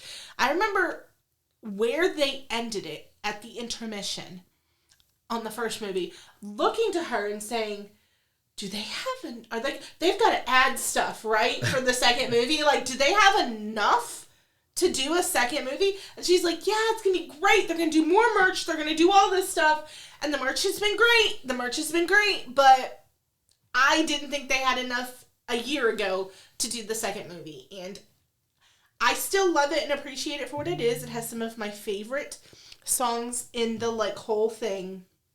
But it wasn't the banger that the first one was. There's not a single banger on the soundtrack. I disagree for me. with that. Yeah. The song with Fierro and Alphaba is one of my favorites in the whole score. That is a good one. I cannot think Yeah. of the name of it. It's driving me nuts. Yeah. I got asked if I See? could crochet the Alphaba sex cardigan, and I was like, I love Her what? that Her scene. sex cardigan. It was done. I thought it was done so well. I like the scene, but the song well, for just doesn't. starters, okay, I was like, haven't seen the second one yet because issues, but I was like, it's knit, and no, I can't crochet yet because it's knit. See, that was better than half of that movie. Yeah. I'm making that a clip. Well, I mean, so one of my highlights though is I know one of your misses. Like I thought Thunderbolts was amazing. I think I gave it a 9. Like, oh my gosh, really, Thunderbolts was this year? Yeah, it was like yeah. January though. Jeez, Yeah. time is weird, y'all. But Thunderbolts was amazing. I loved Thunderbolts it. was really good. Yeah. I What did you liked think of it? Thunderbolts more than I liked Fantastic Four. I'll give it that. That's a choice. but- Thunderbolts. I was on board until that they saved everybody with a hug, and then I was Oh, it's like, the same thing. I yeah. don't know how I feel about that, but it was still better than Fantastic Four for me. Fantastic Four almost caused me and the homie Oz to never speak again. Well, your opinion on this is awful, like, and terrible. And I don't think you're going to get any relief from However, this. I have talked to my mother and my therapist about my Fantastic Four opinion, and they both, before I even said my opinion first. Right. I got you. Well, You but- talked to your therapist. Oh yeah, it was a big deal. It was So- probably the first argument he and I have had. Oh, So- wow. So Thunderbolts is amazing. I agree with you on the ending. Like the ending is why it's a 9 for me. I think if the ending had been good, it might have been higher. Because I do think the way that the whole scene plays out is dumb, right? Like it should have just been Yelena. We talked about this in our review. Go check it out. It's on the net. I promise. But why don't you share with the homieverse what My did issues I with just coin that? Have we Fantastic said Four. that before? We should. Homieverse. Okay, cool. You talk to the homieverse, and go ahead and tell the homieverse about your Fantastic Four opinion. This is very likely going to be a short, so I literally went into this movie. I have not really seen the other Fantastic Fours. that probably has a lot to do with it. Yep. I know Jessica Alba was in one of them. I know Michael That's- B. Jordan was in another one of them. That's about all Jessica Alba had to do was be in it. Yeah, I get it. I knew what it was. It was 4 superheroes. They're like a family. I get this, okay? So I'm going into this movie pretty blind, okay? It's also the first movie of the 3 superhero movies I binged this last week. And Sue Storm, okay, full spoilers, guys. If you have not seen Fantastic Four and you don't like spoilers, don't watch this portion. Yeah, if you haven't, you deserve it. If you know. Sue Storm is preggers, okay? She has an unborn fetus in her womb. And they go into space because there's been a threat. And Galactica eats a world. He just eats that shit, like, right in front of them. They watch him do it. They know he's capable of it. And he turns to them and he says, I want your fetus. And she says, no. And he says, then I'm going to kill all 10 bajillion people on Earth. And she still says, no. Y'all, if you don't take that fetus out of my body and save the entire world. And then people tried to argue. We're not going to name their names. They're watching and it's okay. That I would never be able to give up my almost fully grown child. And I said, no, because that is someone I have known for 16 years now. Like, I have an attachment. This is a fetus that may or may not have a heartbeat at this point. You can tell where our argument went. And, yeah, so I did not understand why she just didn't give the freaking fetus to Galacticus, because you didn't even know if the fetus was going to be evil or not. You don't know. And I was so frustrated that she was just going to let everybody die for this unborn baby. And then the baby is born. And when I tell you they try to save the world with a poke in the eye and a fake baby, I could not with this movie, Ace. I couldn't.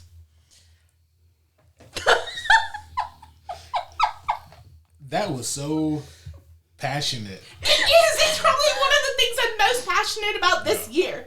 Because everyone else disagrees with me. And I love your passion for this. Here's the crazy thing. To a much lesser degree, I agree with what you said. I think I said as You're much. talking about one life for the lives of many, Yeah, right? That's a forever question I- in this ether. I'm fairly certain that I also, even if it was just half jokingly said, yeah, I think the right thing to do would be to give the goddamn baby. Here's the problem: giving the baby up does not save the Earth. But it proved by Silver Surfer that he wasn't going to fuck with Earth if she gave up the baby.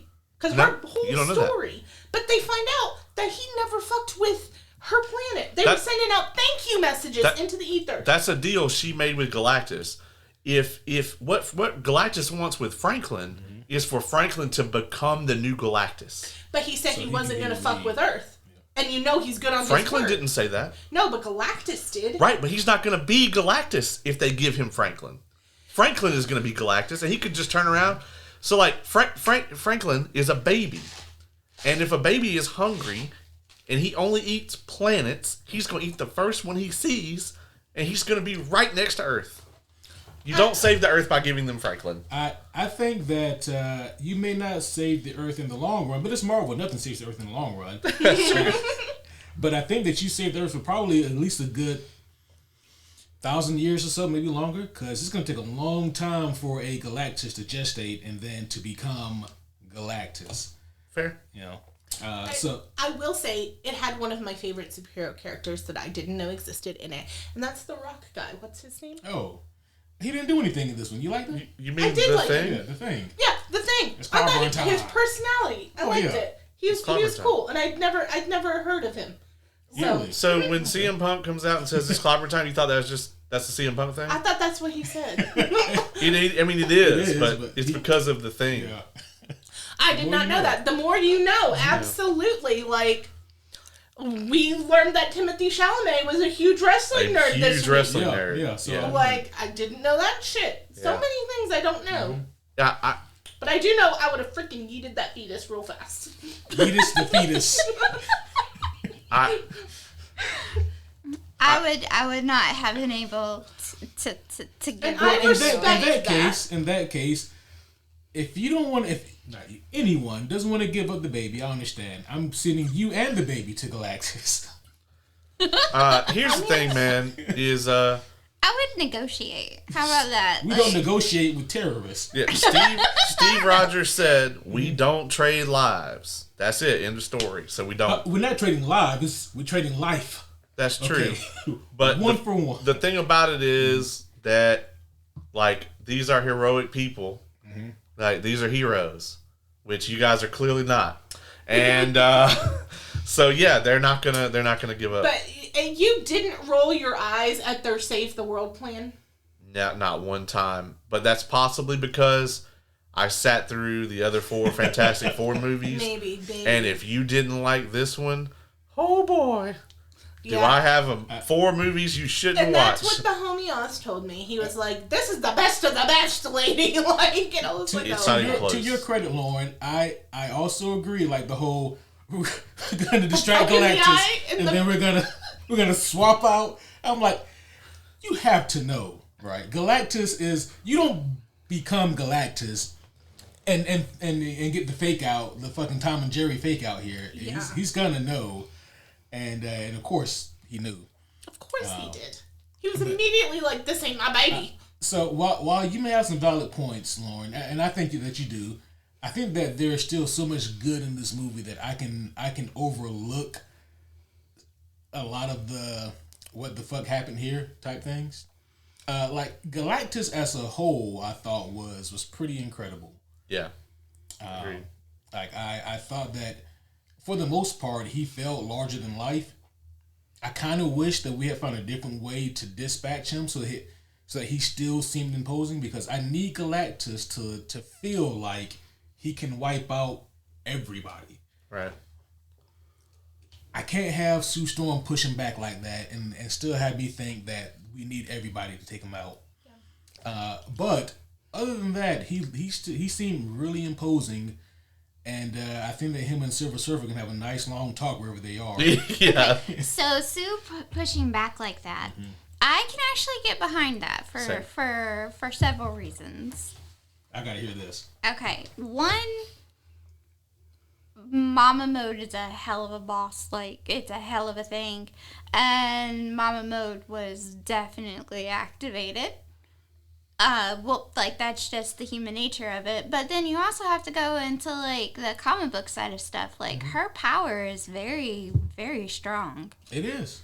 And it's more raw than the other ones. Yeah, I mean, when it comes to like actual power, I guess it is toss up between her and Johnny as to who puts out more power, but it's probably Sue most days of the week. Yeah, Sue is, like, Yeah. the strongest, I think, of the group.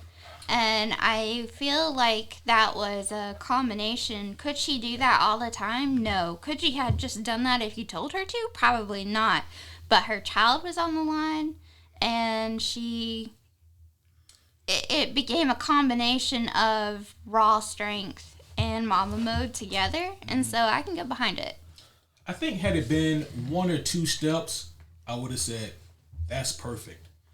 But that much pushback... Maybe I can kind of give you that a little bit. She should have been able to stop him. Maybe not to that extent, but she should have been able to. I feel, because her power is so much different from the guys. It's more raw. It's not as refined as the others.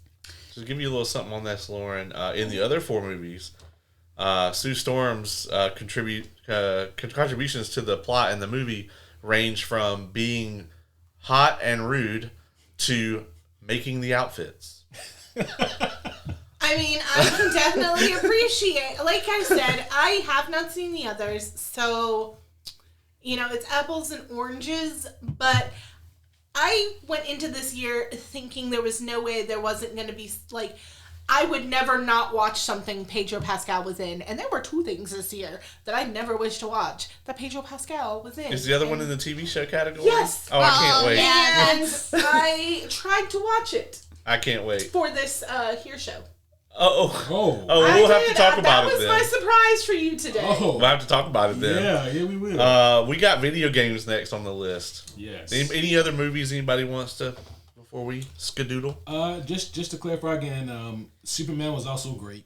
Yes. Yeah. So good. My movie of the year. I'll be honest. I had to go back and watch it again after Peacemaker season 2, because the DCU right now contains a mountain, which is Superman, and then an abyss, which is Peacemaker season 2. It's like it's a wave, and it's real rough. Unfortunately, that those are the only 2 things in the DCU. So I need Supergirl to Creature Commandos. Oh, that's actually you're correct. So it's 2 mountains and then an abyss. Yeah. So you probably were real surprised by my hot take about how I think DC is doing it better than Marvel right now, huh? Oh, I mean, for the When year, I would texted have. you that. I would put Superman over any of the other superhero movies that came out this year, hands down. Because Captain America: Brave New World was just okay. It was good. Yeah. It was good. I mean, it's fine. I really liked Thunderbolts. I really liked Fantastic Four, but Fantastic Four, I'll admit, is made for fans of the Jack Kirby comics. I mean, it is not made for casuals at all. They don't explain shit to you. Nothing. They're Thank like, God I had somebody with me who had recently watched 4 Fantastic Four movies. they're like, this is the Fantastic Four, motherfucker. Oh, look, it's Mole Man. Who the fuck is that? Don't worry about it. I think I am actually really appreciating I don't want an origin story anymore. Same. Please stop giving me an origin story. Just drop me into this world, and either I figure it out or I walk out. Let me make that decision. And please. Superman did that. Superman Yeah. dropped you in. And I was a little bit shook at first. I was like, who the fuck is that? The bald man. Who the fuck is that? And then I was like, oh, wait, I know that name. That's a famous villain. Okay. And then, I had to, put things Are together. you talking about Lex Luthor? Yes. I was like, who the fuck is that? And where the fuck is this? And why is this planet so important? I had to, do the work. Yeah, if you watch Superman and your objective is to calculate and figure out the logistics of how everything works and where everything came from, you're not going to have a good time. No. You'll be stuck on where and how did Lex Luthor get that creature and why and how does it grow to gargantuan size. Don't think about it, Morty. You'll be Also- stuck on that. Also, I had a moment where I thought it was a huge reveal, and then I texted Caleb, and I was like, oh, fuck! And then I was like, oh no, that's just how much that man looks like that other man. She thought Ultraman was Henry Cavill for about half a Long second. hair for about a half a second. And it just turns out David Cornsweet, so in the beginning when they first announced him, I actually had huge reservations about the casting. I bitched about it on this here very podcast multiple times. I didn't like Rachel Brosnahan. I had 2 other people that I really, really wanted to get the Lois Lane And on they the didn't short call list. you? No, they didn't call me. Dang it. No, but I got about the same chances that Ace has for T'Challa, so it's fine. Whoa. And Wow. yeah. But I mean, you always got that Barrett if they make a Final Fantasy live action. Oh no, he cut my mic off. My voice is very. It's fine. You can't silence me. But the short list for Lois Lane, Rachel Brosnahan was like the last person I wanted to get it. See, I really loved her Lois Lane. Oh, I did too. Yeah, it blew me away. Like it was like fuck you and your expectations. I didn't like David Corn Sweat. I don't like his name. I don't like thinking about Corn Sweat. I was drinking. I'm sorry. I thought I was like, this motherfucker looks like we got Henry Cavill at home. Like, and I mean he does, but he is my Superman. I think he's perfect for it. I wish I had that Henry Cavill. You know what's weird about David Cornsweet is that he looks like a smaller version of Henry Cavill, but he's actually bigger. He is actually, he's taller than Henry. Yeah. So that threw me off. Also, another fun fact: when he's like walking down the street in like his Clark Kent get up, all of the extras are, I think, 5'6" or shorter, just to make him look even bigger. Yep. Yeah. The more you know. I believe that. I have never heard of this man. I did not know who he was. This is the first thing I've ever seen him in, and I wouldn't kick him out of my bed. That's what they're going for though, and it was really smart. I think a lot of people are done with the superhero origin stories that are already established. Now, I mean, if they pull some like off the rails, like if they do like a Snowflame movie, that we're gonna need to explain. Well, that's part of the comedy though. Yeah, they have to explain who that is. Snowflame is a DC villain who gets his superpowers from doing cocaine. Yeah. So, Nice. yeah, Is he like a mob kind of guy? He's kind of got that. No, he's from Colombia. Oh. And, I mean, Colombia. he just likes cocaine Yeah. That's a little and cocaine racist. accessories. It's, That's a little not racist. Like a little. I mean, it's straight. He's straight from the motherland, along with it. yeah. Yeah. The cocaine comes from there. He comes from there. It's just it's adjacent. It's like how kryptonite is like Superman's weakness. It's from Krypton. He's from Krypton. No, Caleb. I'm just saying. But I mean, to that same point though, like Superman, that movie gave us Metamorpho, Mr. Terrific. I mean, Guy Gardner. Yeah, I mean, but at least some people may have like a reference for. They may understand what a Green Lantern is, even if they don't know him. Yeah, and Yeah. Hawkgirl. And Hawkgirl's yeah. been in a lot of stuff. Right. Yeah, I recognized Green Lantern, and I was like, "This is good." And I've heard bad things about Green Lantern, so this is good. Well, everyone hates Guy Gardner, so. Oh, I does think he? she meant the movie. Like. Oh, okay, yeah. Oh, the Green Lantern movie is atrocious, but Guy Gardner's not the Green Lantern in that movie, so. No. Okay, who's? Yeah, sorry. It's So, okay. I'm like, I was gonna say it, but then I was like, I don't need another. okay, so Green Lantern, the movie was Hal Jordan, and that was played by Ryan Reynolds. Yes. Yes. Okay, and then we have Guy Gardner, who nobody really likes because he's an asshole, and he's played Green Lantern in this new Superman. yeah. Son of a bitch. Yeah, Okay. not the same guy. Oh, okay. That's Like not. not It's the not same the same guy. character. There's- Not the same character. There's like so a bunch of Hal different is a Lanterns. different.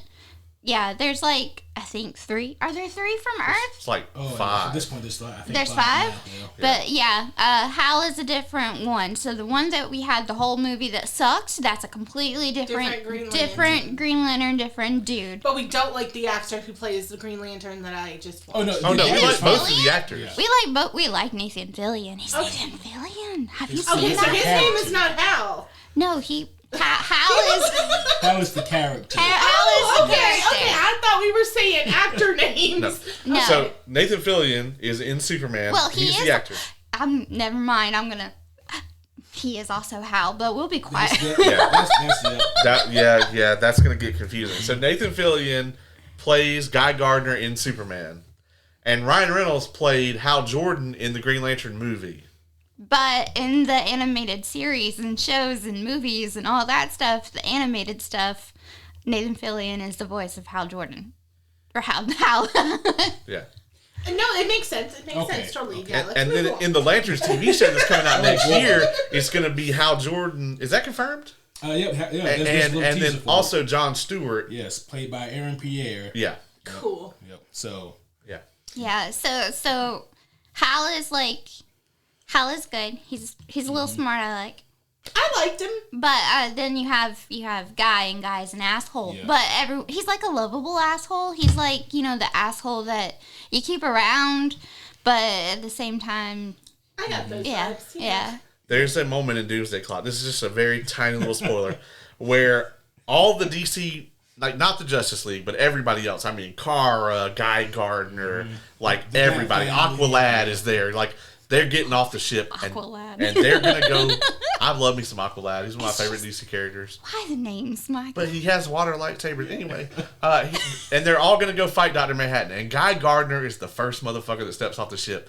And let me tell you, I have never hoped for a character to get fucking deleted more than this. I was like, please, Dr. Manhattan, if you delete him, you're going to move up like 2,000 ranks on my DC character listing. and it's great because I mean, it can happen. Yeah, because you just know Guy Gardner is not even remotely, even a tenth of a tenth of a tenth of a percent of a threat to Dr. Manhattan. None. Dr. Manhattan mentally was somewhere else. Yeah. He was off somewhere else thinking about some other shit while Guy Gardner was fighting him. Right, yeah. So Anyway, we should probably get on to video we games. should or TV show. Is it? What do you got Video next? games. Video games is next. Okay. Okay. Yeah. Okay. So here are my favorite. New to me, not new, is Yeah, mine will also be new to me. I discovered Stardew Valley Just now. just this Why year. did I think you had like 3,000 hours on Stardew Oh, she Valley? might. I might now. I freaking love Stardew Valley. Two things can be true. My gosh. Stardew Valley is so freaking fun. I love it. And he helped me set it up to where I could get mods in Stardew Valley. And so now I You going have... weed? No. Okay. No, my boyfriend in Stardew Valley is Astarion from Baldur's Gate 3. That's They- amazing. They have a Baldur's Village mod where you can go visit them and it's all the BG3 characters and Yeah. And Shadowheart is smitten with me, and I have the polyamory thing, and so technically, maybe, I could have Shadowheart and Astarion. You make me want to pick it up again because I rage quit Stardew Valley. I love it. It's so I can't fun. fish. I cannot fish Girl. in that game. It took me a very long time. I was so angry, but I have figured out how to fish, and now I can fish. Well, that's impressive. Thank That you. is- Thank you have you. mad finger skills. It took a little bit, but I can now do that. Oh, and my new favorite cozy game is Infinity Nikki, which is an open world dress up game where it's as if Final Fantasy X-2. Okay, very specific. Well, you've played that, right? I have. Okay, unfortunately. so the dress spheres. Oh, okay, yeah. Yeah, specifically that aspect, yes. And Genshin Impact had a fucked up flipper baby. Oh, wow. all right. That's the description. That's what it is, and it is fabulous because you get to, like, if you're gardening, you have a gardening outfit. If you're fishing, you have a fishing outfit. If you're raising fish, you have a different outfit. If you are saving the talking frogs, you have an outfit for that. If you're going to pet a critter, you have an outfit for that. And get this, okay? Petting the little corgis in the game gives you yarn. I might need to download this game. What is it on? It's Steam. We just got two opposite reactions right here. It was I might have to go download this and let me make sure I never play this. Yeah, freaking love it. It's a great game. My favorite independent game is called Out and About, and it is a foraging game, and it's like actual real knowledge that you can get. So like, they'll be like, I need to have dandelions, and then you'll go and you'll collect dandelions, and then you bring them back, and then like the little lady in the town will tell you what dandelions are for and why you should have them, and it's just cute and cozy and lovely, and I enjoy it very much. And you get a cute little mushroom backpack, And yeah, and then my favorite phone game is Fluffy Town. It's like cats, and I get to tell them to make things. You've heard of Cats and Soup, the video game I on your have. phone? Yes. Yeah, okay, it's like that, but in a town setting. And when they go to their different little stations to do stuff, they ride little scooters or they have little fairy wings, and it's precious and cute. All right, so Kay, Yes. how do I put this? All right, let's go. Yeah. So,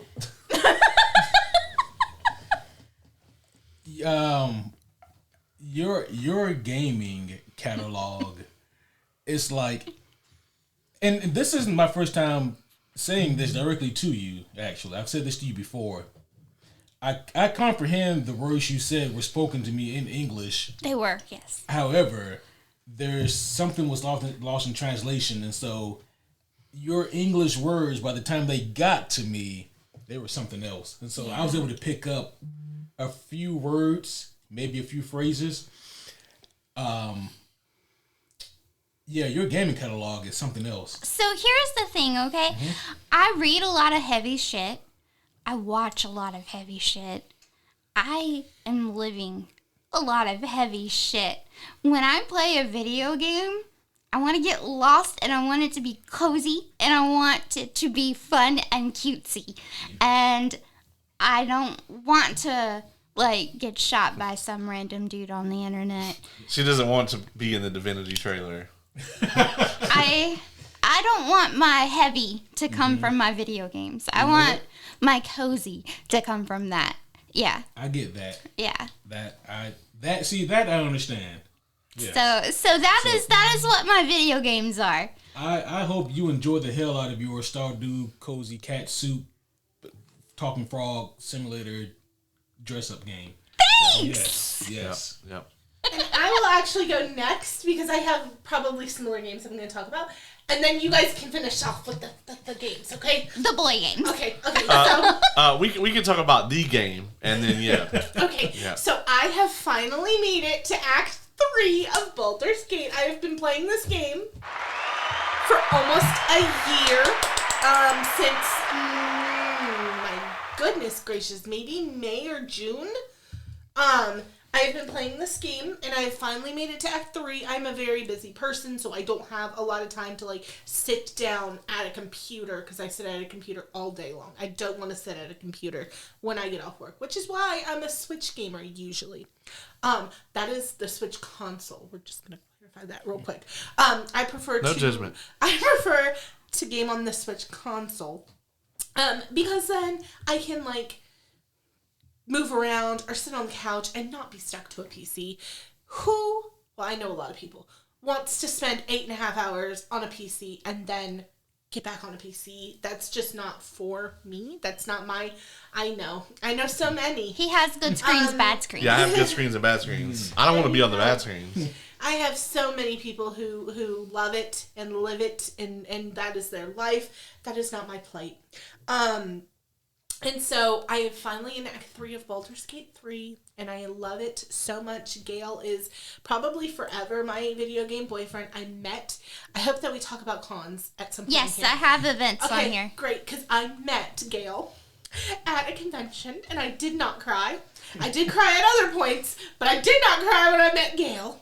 And, what else am I playing? So, I am still really fucking deep in Animal Crossing. I completely deleted my Hogwarts Harry Potter world.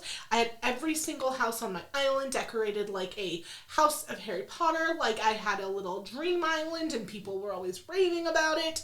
And I completely deleted that junk and started from scratch this year. That has been fun. I think I have. On purpose? Mm-hmm. Okay. Yes. I kept my dream code for the... I don't know if that means anything to the two of you, but I do know you know what I mean. I kept my dream code for my Harry Potter island that I had probably 2,200 hours in of just decorating and stuff, fishing and decorating. And Why delete it, though? because you cannot have... I would have had to have bought another console Yeah, Really? you You have only to have one start file? over. Yes. You can only have one island per console. This is why I don't play Nintendo's bullshit. Anyway, go ahead. I think that I could have created another profile and rebought the game. I think I could have done that. But I was done. It had been 5 years. Hell no. I was done with this island. I wanted to experience the creation process again. So we wiped at the beginning of the year, and we've been working on a new island ever since, like, I moved into my new house, so, like, February. See, Stardew doesn't have that problem. You can have more than one file. Nice. Yeah. I remember that in the opening screen. I did try some Stardew Valley. Every time you talk about it, I have it on my Switch. Every time you talk about it, it makes me want to play it. And I get to where I have to fish, and I just get so frustrated. And so maybe we need to get together and do some Stardew Valley. See, I PC. You gotta so get on- See, I'm on the Switch. I you don't gotta get know on PC, yeah. what the difference is with the fishing, but I'll bring my Switch over Yeah. one night, and we'll take a look at it and see if maybe Caleb can even help me. we'll fish. go visit Willie. Well, Okay. the thing is, you just gotta get it on PC, like, so you can get mods, and then, yeah. The other thing I'm playing on my Switch is I really am into fighting my friends on Mario Party right now. We need to play that. That is so much fun. It's a game that I'm actually pretty good at because I've been playing it for like since I was like 12 years old or something like that. So I'm actually decent at it, and it's like the only thing I can actually beat people at in a video game setting. So I love to pull out the Mario Party, okay?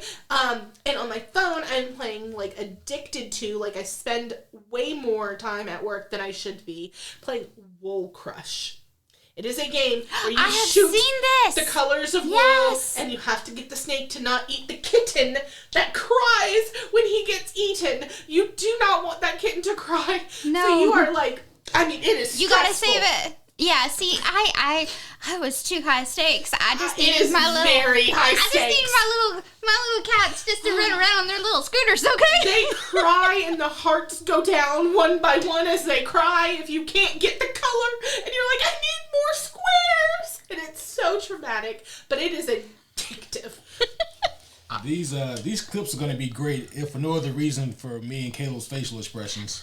Also, I want to know what the Homieverse thinks about some of this. Okay, so cozy game versus like cozy games are their own thing, man. They are. They And I'm really sure are. There's some cozy gamers out there in the yeah. Yeah, Homieverse. because like that's really all that my Steam library is cozy games. I don't have. I played 2 cozy games this year. I mean, I played Schedule 1, very cozy game. Just you're a drug dealer.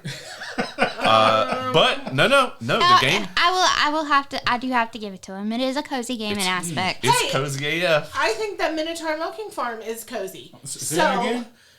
It's a book. Yeah, that's not a video and game. it's very cozy. But It is cozy. I'll give you that, but it's a different.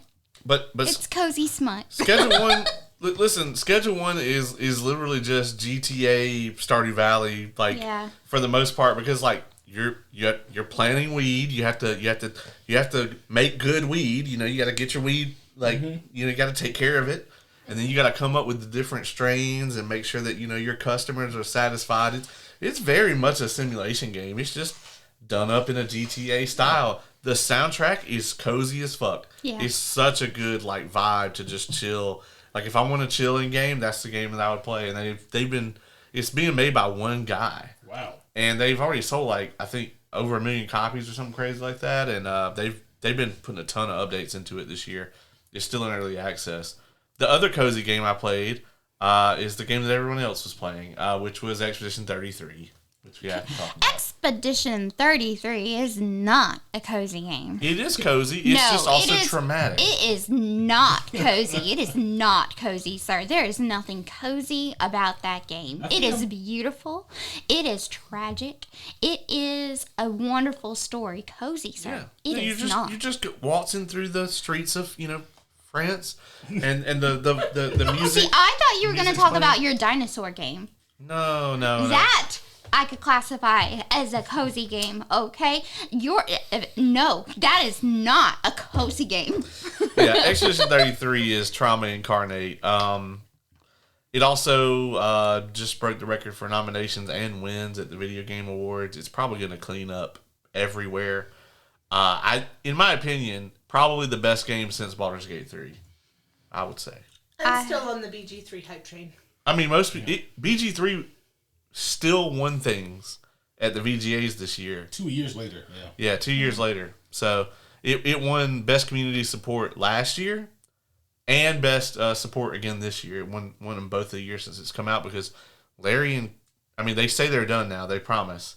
But like Larian came out of nowhere and was like, by the way, we're putting out 12 new subclasses and all this new content. And But we're getting a new game from them that you guys are excited about. Yes. yeah, so I'm sure later on in the program we'll talk about Divinity and what we're hyped for in 2026. Although I don't think Divinity's going to be No. you know, but they did put out the grossest game trailer of all time at the Game Awards.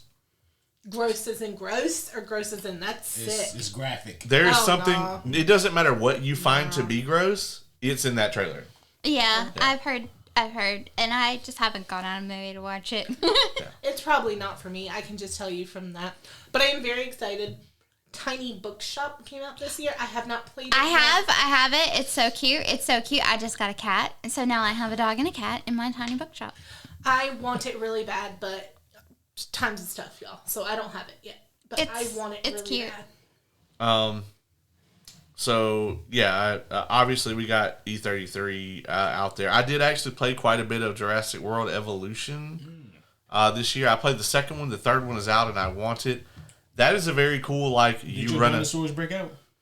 No, actually, I've never had a dinosaur get out. You are doing something incredibly well then compared to everyone else who's ran those facilities. Yeah. Well, I'm really good at these type of games. Like, I play simulation games a lot, and so, yeah. Listening to him and homie Dylan play this one video game company game together. Mad Games Mad Tycoon 2. That's a good one. It's so freaking adorable. It really is. Because they're like, how's your video game doing? And they're like, mine's not doing so great. And he's like, bro, I got you. And it will give them like advice. And they're like team bonding on like, how can we make this game better? And it's just, it's so cute. It's a great game. I need to do a playthrough of that. But obviously, the other game I have to bring up this year, and none of my people are in here right now, but Arc Raiders has taken over the interwebs. It won Best Multiplayer at the Game Awards. It should have won Best Sound Design. There were boos from the audience when it was not nominated. But yeah, this game has basically taken over the net. Such a tremendous game for what it is. It's an extraction shooter that's probably not going to be most people's cup of tea. It's very much a post-apocalyptic thing. You go out, you loot stuff, you try to survive. They actually just introduced a new thing called Cold Snap, where basically it's freezing, and if you are outside for more than about 2 minutes, your health starts to go down. Snow accumulates on him. Yeah, snow actually, it's like one of the visual cues is like snow actually builds up on your character. Like the developers, the details in the game are like so ridiculously good. Like if you're like looting something, your character's getting really cold, they'll stop what you're telling them to do and like rub their hands. And like you can like see their breath and stuff. It's tremendously good. You haven't played it, Ace? Are you not a multiplayer guy? It really depends on the game. In most cases, I'm not, simply because I've reached that point in the age in life where like I don't have the time to get online to compete with other people. Yeah. So That's what kind of stops me from multiplayer is I know I'd be terrible at first. And so I don't even know if I could play long enough to like get good at it because everybody's just going to fucking spot me immediately. Like there's the weak link. And never play this game. It's not for you. I promise you. Okay. I don't know that it's even for Ace.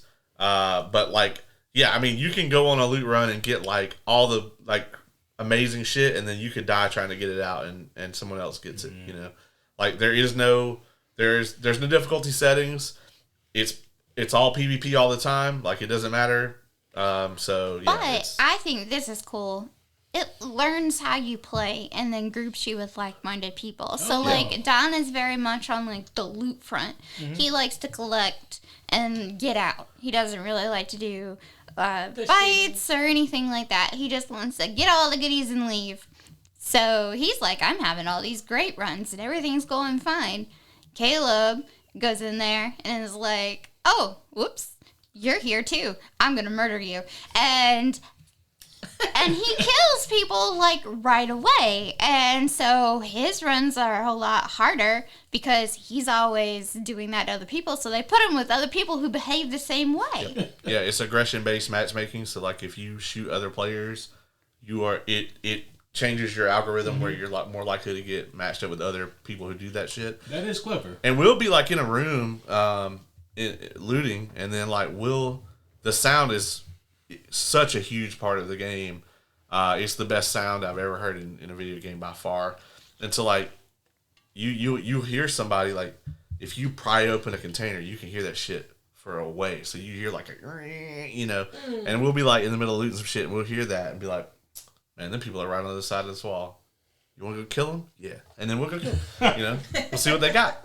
And we might lose, we might win. But that's just how the game, how the game is played. So it's very exhilarating. Yeah. You're always on your toes, and but you have to have a certain mindset to play the game. Like, if you're somebody that gets like salty about a video game, don't play this game ever, because like you just have to know, like anything that you bring into a match, you've lost it. Like you just have to have that mentality yourself of like, I have this equipment. As soon as I step in here, I've lost it. You have to have that mentality. Otherwise, you're going to be very upset because you could walk in and be out there for 2 minutes and get sniped or killed or whatever, and you lose everything you have. I literally saw him the other day. It took him longer to load in than he was alive in the game. Yeah, and I have a very fast computer. Like, yeah, I literally loaded in longer than I was alive. And then you just come right back out. I mean... But then there are other times where he's, like, in there for, like, oh, crap, we got, like, 30 seconds to get to this thing. Yeah. Like, we've been in there for, like, 30 minutes, And you could be in there 30 minutes and then die in the last 5 seconds and lose everything you did for the last 30 minutes. So... Yeah, that might make me upsetty spaghetti. Yeah. Yeah, I was going to say, that does not sound like anything like I want to do after a long day of work. No. After a long day of work, I want to spit wool colors until it saves the kitten. Yeah. I understand both worlds, 100%. Yeah, because, like, I love simulation games, and then I also love, like, shooters and stuff, so it's either way. Yeah. Yeah, I don't actually have a whole lot to report on the video game front, so... Mine will be brief. Obviously, E33 is one that I really got into. I got too into it, and I got ahead of myself in more ways than one. And now I am, the way I left off that game, I am very underleveled in like the third act of it, and everything is very, very hard now. And I got distracted, got busy or whatever, so I haven't gone back to it. But I probably just start over at some point. I mean, really intriguing story that had me wondering what was happening next. Great voice acting, beautiful scenery and environments, art, gorgeous game, and I love the gameplay mechanics. That's probably the thing I love about it the most is the modern take on the old school RPG game, and I kind of love that system because nowadays a lot of people treat those mechanics like they're old and dead and no one wants it, and this is proof that people still will play a turn-based RPG. I love a turn-based game. Yeah. I actually saw some comments when the Divinity trailer come out.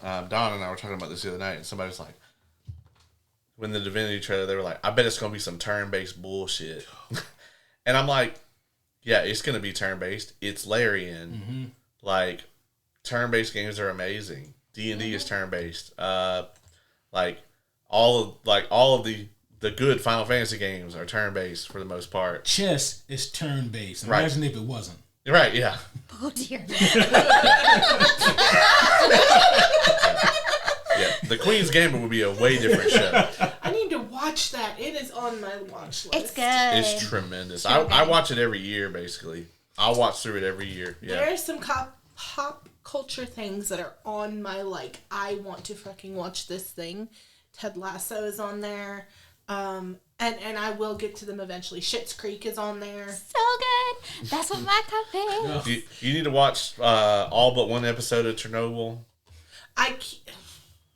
I have heard that's a rough one, and you told me about the one episode. There's only the one episode that is. Okay, well, you text me that one episode, and I'll save it in my notepad. Yeah, you can just skip that whole episode. Okay. Yeah. I want to watch Fallout, the show, but I've heard that there's an episode I need to, or at least a scene I need to skip.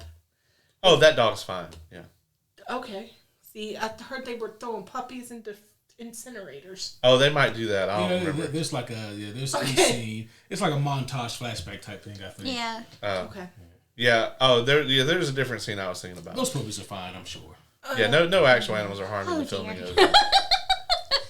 I did have one more game I wanted to give a shout out to right quick, and that's one that I just started playing maybe a week or two ago. Marvel Cosmic Invasion. It's just a fun. I don't know if you guys ever played like the old school Sega Genesis side scrolling. I think my beat 'em brother up? plays that game. Is that a cell phone game? No, it's on Steam and console. Oh, okay. Yeah, I think my brother is playing that. He's playing a Marvel game, and I thought it was a different one that you were playing. But he was like, no, it's this. And that sounds super familiar. And he would like an old school Sega type of game. So. Yeah. And it's like a modern take on that. So, I mean, it have a really unique roster of characters. They have people you'll expect, like Captain America, Spider-Man, Wolverine, Storm. And then they have people that you wouldn't expect, like Betty Ray Bill. Betty Ray Bill's in the game? Oh, yeah. And he's amazing. I love Betty That's Ray Bill. amazing. Yeah. Rocket Raccoon's in it, So they have, like, a mixture of, like, characters who you know and love, and maybe characters who you don't know. Like, who is this horse-faced Thor-looking dude? Like, he's incredible. That's who he is. There's like a ton of Marvel video games right now, and then DC. Don't know. Couldn't tell you. Yeah. I guess maybe until this merger settles, we probably. I wouldn't count on it. Netflix said they didn't assign any value to Warner Brothers Games division. Well, never when mind. They were calculating the buyout. Replaying the Arkham games, it is. Maybe they'll sell the Nemesis system to someone else who will Finally. actually fucking use it. Yeah, fun times. But yeah, because there's Marvel, the Marvel game that you played on the cell phone. What's it called? Strike Force. Strike Force. Yep. And then there's Marvel Snap, which is huge. Yep. And then there's that game, and then there's Marvel Rivals, which is also huge. Yep. I think Marvel Rivals is the one you were playing, right? Mm-hmm. I was playing it for a little bit. Okay, and that is not the one Jacob was playing, my brother. Marvel James Rivals. is really big into that, and Dispatch, which isn't Marvel, Oh, but yeah. he likes it. I've been Dispatch is interested in- huge, I've been yeah. You interested told in me picking about that up. Dispatch, I think. Yeah, it's got most of the Critical Role voice actors in it. Aaron Paul is actually the main character.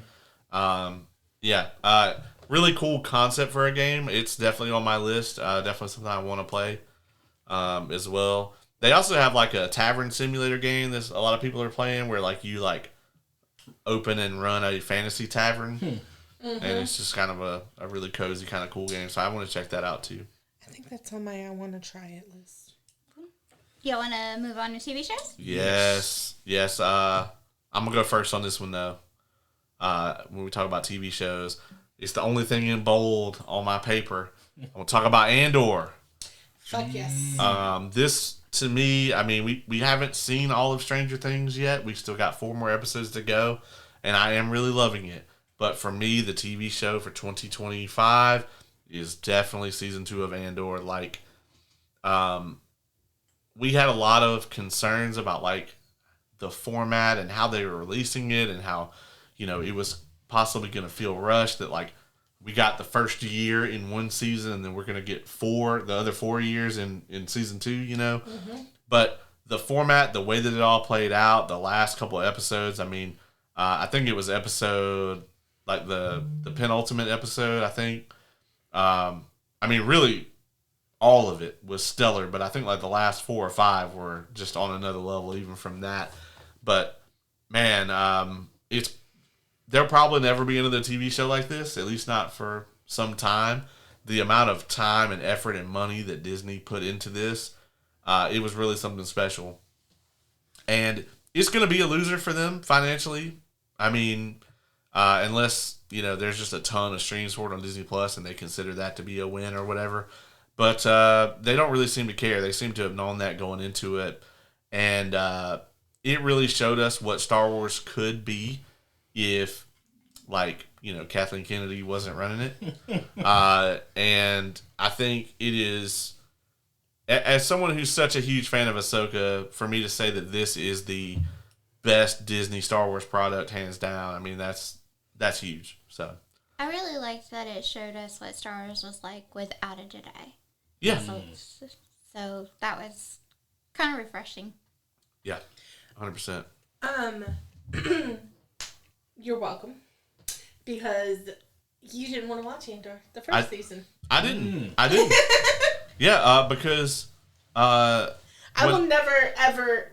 That's like the one I got, man. Yeah. That is the one that I got where I was on something before you, and I was like, nah, you need to not listen to that, and you need to just watch it. well, I watched Rogue One, and I couldn't tell you the fuck Cassian Andor was. I didn't give a single shit about no Cassian Andor when I watched Rogue One, because that movie back in 2016, whenever it came out, I slept through 70% of it.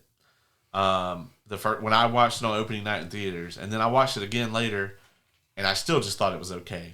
I appreciate the hell out of that movie now for very different reasons than anything I would have cared about at the time. And a lot of that has to do with like Mon Mothma, with Cassian. And I'll say, and we talked about this in the finale of Andor, is that the character of Jyn Erso is absolutely atrocious in that movie now, having seen Andor, right? Mm-hmm. Because you're like, who the fuck is this bitch? Mm-hmm. Like, how dare she try to tell Cassian anything about the rebellion and what life in the rebellion is like? You're just like, can we get an extra cut of this where he just backhands the shit out of her and like the credits roll? Because, but yeah, this show, I mean, Stellan Skarsgård never fails. Like, always. I love amazing. a Skarsgård, and I know that one of his sons is not your favorite. But Yeah, two of them are real good. I love a Skarsgård. Sure. Thank you. I agree. Yeah. But yeah, I if their last name is Skarsgård, I'm probably watching that motherfucking movie. I mean, this is not a hot take. Their dad is the best actor out of them, though. I disagree. I mean, that's okay. But yeah, you could be wrong. I mean, it wouldn't be the first time tonight, so it'll be fine. It'll be fine. It wouldn't be the first time tonight. I think Alexander's the best. Nah. It's a personal preference. That's okay. I mean, like, obviously, like, visually, sure, but, like, because he's got the cum gutters, and I don't think Stellan has those, but... Which one is Eric Northman? That's Alexander. That's Alexander. Okay, yeah. Yeah. He was in a movie. Oh my god, he was so good in it. He played The Northman. The Northman. Yeah. That's fantastic. Oh my god, it's so good. Yeah. Like and then he's got this very, very LGBTQ movie coming out that I don't know much about, but I want to go see. He was in Succession. His range is incredible. Yeah. So, yeah. He was Eric Northman. Yep. That was where I was introduced to him, and I think I was on that train since then. Yeah, I agree. I mean, I loved him in I'm going to rewatch that this year. Go ahead. I rewatched True Blood a couple years ago, actually. And I really loved the first 3 seasons a lot, like, just as much as I did the first time. And then I felt the same way. Like, I never watched, was 5 the last season? I don't think I got all the way through to the end. When they started doing the fairy stuff, I think that's when I was out. That's what happens sometimes with series, I feel, is they just don't know how to stick a landing. And that's not even, it gets way worse from there. You just think that that's where it gets bad, but it gets real. Like, that last season's unwatchable. Like, I just hate watched it, and I was like, no, this should have ended at the end of, like, season 3 for sure. So, but yeah, I had Andor, and I actually think, I think Genevieve O'Reilly, who played Mon Mothma, I think she's actually up for some Best Performance awards. I believe it. For her role. She did tremendous. And it's so crazy that, like, she played the character in Revenge of the Sith, and that she's still, Did you wear this on purpose? I did. I wore this because I wanted to talk about Andor. That is one of the best fucking episodes of television I've seen in a very, very long time. I got to be on brand. That is excellent. obviously, like we're all watching Stranger Things. Which so far I think they might stick the landing. I think so. Yeah. I'm not loathing some of the actors, but I do think that if the story goes where I think it's going, then I think it'll be good. Yeah, I'm not loving Millie, especially in this season. It feels like she's phoning it in a little bit, and I hate to say it. Yeah, I think she's ready to be done with the role. Yeah. That's kind of what it feels like, but I don't know. Yeah, I mean, she has a long-term contract with Netflix, and I don't think that's going to pay dividends. So, But she has so much going on in her personal life that I just don't freaking think I bet you anything, she's going to be a fade to blacker. Like, she's just going to stop making stuff. I bet you anything. oh, yeah, for sure. Like, I mean, a lot of the reason that there's like no scenes with her and Mike is apparently now that she's married, she doesn't want to do like romantic scenes with another co-star or whatever. And I'm like, then you're in the wrong profession. Like, Yeah. you need to get the fuck out. So, Yeah, I definitely feel like she could be a child star who is going to go off and start a farm-to-table farm and like just fall off the face of the planet. yeah, I mean, I think that like out of the main cast, right? Like Dustin and Lucas, those actors are going to be fine. Yeah, because they do Broadway, they do so many other things. Yeah. Sadie Sink. Oh, yeah. Oh yeah, the redheaded Yeah. one. Oh yeah, Sadie Does Sink is Broadway. going to be the most famous of all of them. I mean, she already is, really. I mean, Yeah. she's in the new Spider-Man movie. It's coming out. It's rumored that she's actually going to be the villain in that from some of the trailer leaks, but we'll see. So, there's lots of redheaded characters in the MCU. Yeah. So, I know that the three of us are watching. Have you started Mighty Nine? I have not. It's still ongoing, but so far, loving it. I did not really like Campaign 2 when they did the live play. Like, it never really captured me the way that I actually preferred Campaign 1 in the live play. But I think when it comes to the show, I think Mighty Nine actually might be far and ahead. And nothing against Vox Machina. I love Vox Machina, but just Mighty Nine is a lot more serious. Mighty Nine is amazing. That's what I keep Love it. hearing. It's so good. So Yeah. good. You seen that, Lauren? I have. It's a lot more I am serious. 2 episodes behind because one came out today that I haven't watched yet because I have not watched last week's episode yet because I've heard from people that I need to have my fast forward button ready for a scene with a horse. And so You have to I've give been more putting. clarification when you say a scene with a horse on the internet. Okay, sorry. She wouldn't be fast forwarding through it if it was. No, I'm into that. No, well, not bestiality, but if the horse was a monster that was consenting, then that checks some boxes for me. Smut However- is fabulous in Ace's face. However, an mean- animal that is non-consenting is not up my alley. I think if the horse is doing all the pushing, that's consent. You know what? We're gonna keep on walking. Yeah, I'm just gonna edit like 206. I'm editing it whole minute. I have heard that a horse gets gravely injured, and I have yet to push through that episode, so I am 2 episodes behind. However, funny story. I started watching episode 3, I think it was, and I forgot I was watching one of my German sitcoms. And so this episode starts, and it's in German with the English subtitles. And I'm watching, and the whole beginning of it is Caleb. Caleb, and I'm like, oh yeah, this is totally on brand, and this totally makes sense. It wasn't until Noct started speaking German that I was like, wait, I gotta fix my shit. Yeah, because one of the characters, Caleb, not this Caleb, but Caleb in No the relation. show, he speaks, It's like a German. made-up language, Yeah, but it Simeon? is German. yeah, it's German, but he speaks Simeon in the show. Yeah. And that's basically German, and so it's So I got like hilarious. 10 minutes into episode 3 before I realized that my audio was wrong. That's fabulous. Do we want to talk about the letdown of the year? We can, other because I did favorite? watch 2 episodes. Okay. And you watched the best 2. Like the Oh, first. that's the best. If you think I that started 3. if you think that the first 2 episodes are bad, the first 2 episodes are probably like it's only downhill from there. Doesn't you know who die in 3? Isn't it episode 3? Is it the end of 2? Or where is it? I'm not sure, but like We're talking about the Last of Us, right? Yes. yeah, it's definitely. So we're talking about The Last of Us. Joel dies. If that's a spoiler to you at this point, I don't know why you've been watching this show.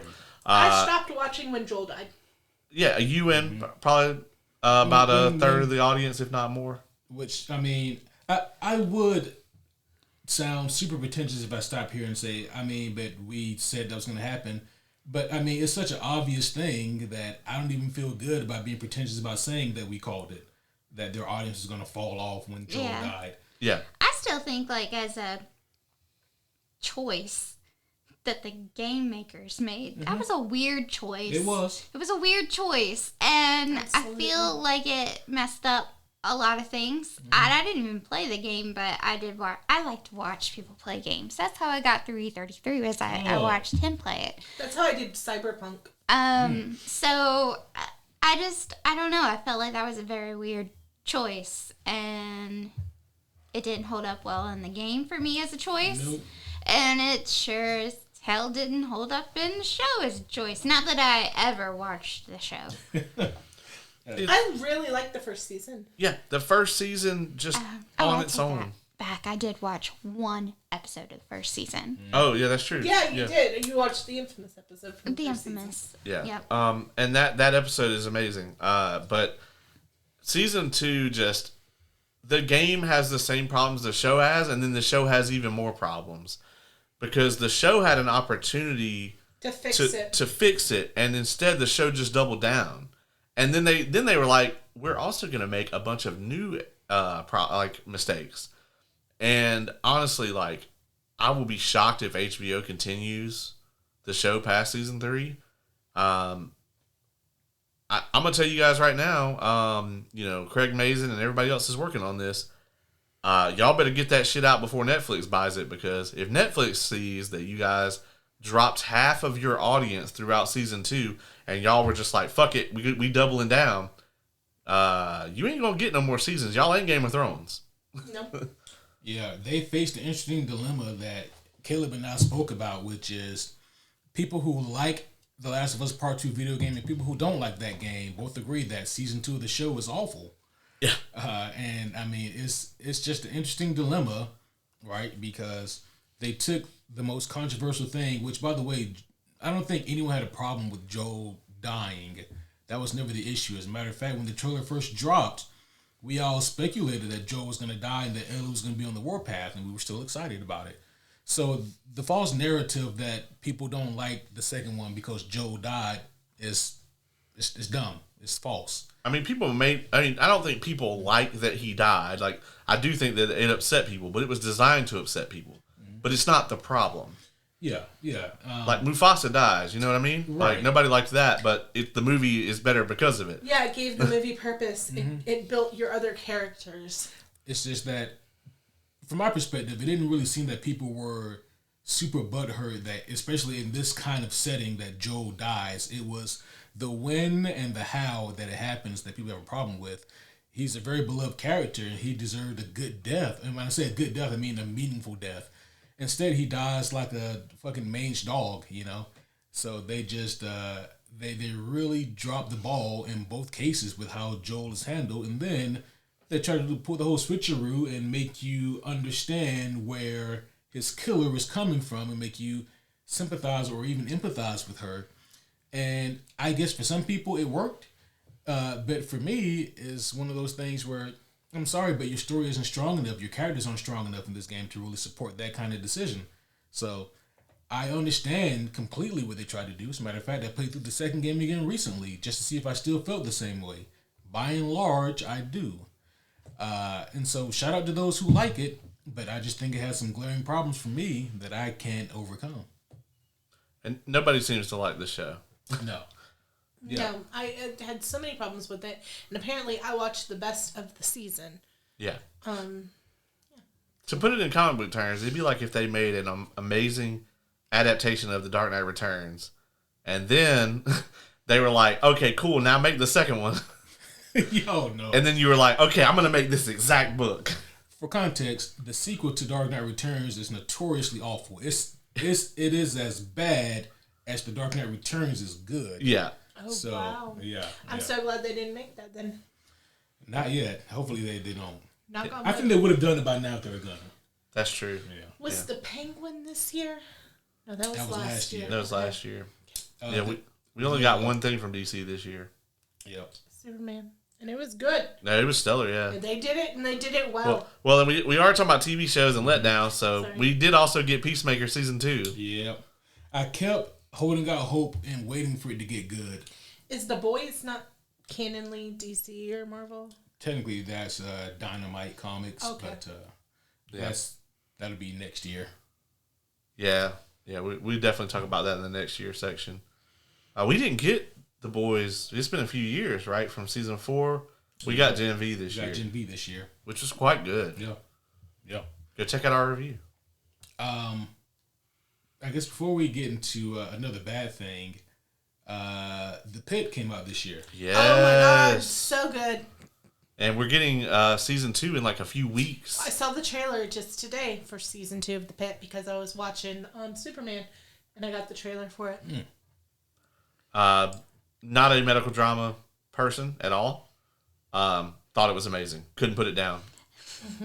We went for a walk So and he good. was like, "You need to watch this show," and I was like, "Okay, well, I've only really ever liked like one character really in like a drama, and that was like Noah Wiley's character, John Carter, in ER," and he was like, "That's who this is," and I was like, "Sign me up, let's go." Yeah, I was like, "You're gonna." I got just a show for you because Noah Wiley is playing the main character. I had no idea he was in ER. Yeah, he was I- my favorite doctor from ER. Yeah. So I was like, "Okay, I'll watch it. It's got Noah Wiley in Yeah. it. Sure, let's go." I even watched it when he was a librarian that was not a librarian. So let's go. He's basically playing the same character, just like changed just enough to not get sued. Yeah. You know. I have some other really goods that I don't know if anybody else watched, but maybe some people in the Homieverse watched. Okay. Go ahead, hit us with it. We know. Infamously, Maxton Hall dropped this season 2 this recently, probably within the last few months. Is that the name of it? Yes, it's called Maxton Hall. It is a German. It's basically German Euphoria. I've talked about the show to you before. I highly recommend you watching it in German and then doing the subtitles of English on the bottom because they have gotten some controversy in season 2 that they used AI voice acting for the English dub. And I don't know how true it is. I don't know how false it is, but in German with the original, it is a German company, a German production. It is on Amazon Prime. Phenomenal acting, phenomenal storytelling. I really am a Maxton Hall fan. Think it's really well done. So if you are into teen dramas with drugs and acting out and things like that, give Maxton Hall a try. You're making it sound rough now. You know. Well, I'm trying to like sell it, but I also want to sell it to the right audience. I don't want Ace to click on Maxton Hall because it came recommended by Lauren, and it's not for you. Is It's not Sydney for Sweeney you. naked in it? No. Yeah, No. pass. There's a gentleman who I believe is mostly naked, but no, Sydney Sweeney is not. And Ruby Bell is actually quite a conservative young lady. She is the main female character. It is the boy, James Beaufort, who is wild. So There is no conservative character in. Euphoria. Euphoria. That's what I've heard. I've not watched it, but that's what I have heard. Well, your boy is in it. Yeah, Jacob Elordi. So I know he is. He's not really my boy. I did not find him attractive until Frankenstein. Wow. Oh, okay. This Well- story gets Well, deeper. it's very easy in Euphoria to just hate him. Like he's just an awful. Like his character is just so awful. Yeah, I've seen him in a few things actually, and yes, he's 6'9", and that's highly attractive. Is he really that tall? Yes, he's really that tall. Damn. He is 6'9", and that's fucking attractive. For Nice. context, Don is 6'3". I have a brother that's ridiculous. 7 feet flat. He got kicked out of boot camp because he could not fit the uniforms properly. Jeez. Yeah. Wow. Big old Germanic people we are. They just got to get him a camo stretch onesie and be done with it. He was supposed to be in a tank, too. I don't know who the fuck let him pick that job. Anyways, I digress. I've been in a tank before. Like, no, that 7 shit is for feet. hobbits. And I'm not talking about 7 feet thin. I'm not talking about a Dawn 7 feet. I'm talking about a Slavic 7 feet. Like, Brock Lesnar 7 A feet. Skarsgård. Like, he is the biggest man you've ever seen. He wouldn't fit through that doorway. And he joined the military and obviously got sent home. It's probably for the best, I mean, because they're going to aim for him first. Yeah, true. No. So maybe that's why they were putting him in a tank. I don't know the answers to these questions. They'd be like, the U.S. has a Goliath. Galacticus has landed. Well, shoot him. And the second show I have to talk about, I would be digress if I didn't talk about, and Caleb knows it's coming. Oh, yeah. It is. It's coming for sure. It is Heated Rivalries. How are you watching? I am not watching yet, but I have heard It is so much. unbelievably good. If it was just gay porn, okay, that's what it is. still fucking cool. What are we, what? But It's what it is. story is fucking so good. It is a show that is a Canadian show. It's originally only supposed to be done on Crave, which is a Canadian television station. Okay. But it is based off of a very popular book series by Rachel Reed, okay? And it is a male hockey series, okay? So not everybody plays hockey, but at least one person per book plays hockey, okay? Only in the two Heated Rivalry books do both players play hockey. Most of the time it's a hockey player and another young man or gentleman, sometimes they're older, that they meet. But anywho, They do all play polo, but only some of them play hockey. very, very popular book series. Like They can all swing a tremendously stick, so. but they don't all play hockey. Okay, all right. The hype, Yep. the hype of it over the fall hit astronomical proportions from people who were trying to figure out how to watch the show on a VPN because Crave, you can't get Crave here in the US or other places in the world. Like, it is a Canadian broadcasting station. I couldn't even find it through like other methods. So, at the last minute, I'm talking the last minute, HBO said, nah, we're going to air it, and we're going to air it live at the same time that Crave airs it, and we're going all in on this fucking program. And it has been massive for them. Like, the streams have been insane. They've talked about how insanely popular this show has become. Okay, so like on a book to visual format, Yes. are we talking about like Dark Brotherhood or? So, yeah, I would put it on the level of Dark Brotherhood. You're not seeing asshole, but it is there. Like, Okay, I like. there are cheeks and there are, like, but you don't see an actual phallic object. But things are insinuated extremely heavily. It is So- very tastefully videoed. There's obviously a very, very, very good, what is it called, person? Love Intimate. scene intimacy coordinator. Yeah. There's he will win awards. People have talked about how good he is on this show. It's gay Skinamax. It is not gay skin max. The That's all you had to plot say. is really, really, really good. The plot in Spartacus is really good. Okay, I would go with it's on level with Spartacus Yeah. before I would say Skinamax. Skinamax was just fucking Spartacus and, was on like, Stars, like in the middle of the night. I will watch it and give you an honest opinion. Okay. Thank you. 4 episodes are out. It will throw you off a little bit because episode 3 is about 2 characters that you do not really see in the first 2 episodes. And then it flips back to your 2 main characters for episode 4. But there's a reason for it. Okay? It's going to all come together because in the books, I bet they do. something has to Stop happen. it. So in the books, something has to happen between the 2 characters that you find in episode 3 in order for anything to happen with your 2 main characters. Okay. Because there's a lot of shit going on that's other than just sex, okay? Like, you've got people struggling with their sexuality, not wanting to admit things. One of the main characters is from Russia. Like, his dad is like the right hand of Putin, okay? Like, and I said Putin like that for a reason. She's turning red. Like, his life is in danger, but he is still willing to, like, put himself out there. But then Shane, the little Canadian half-Asian boy who doesn't want to admit his sexuality, is the one that's like, no, it's too dangerous. And you're like, Shane! Like, you want to shake him by episode 4. Because you're like, this man is putting his life on the line, and you're still being a punk-ass bitch. Don't shake the gays, folks.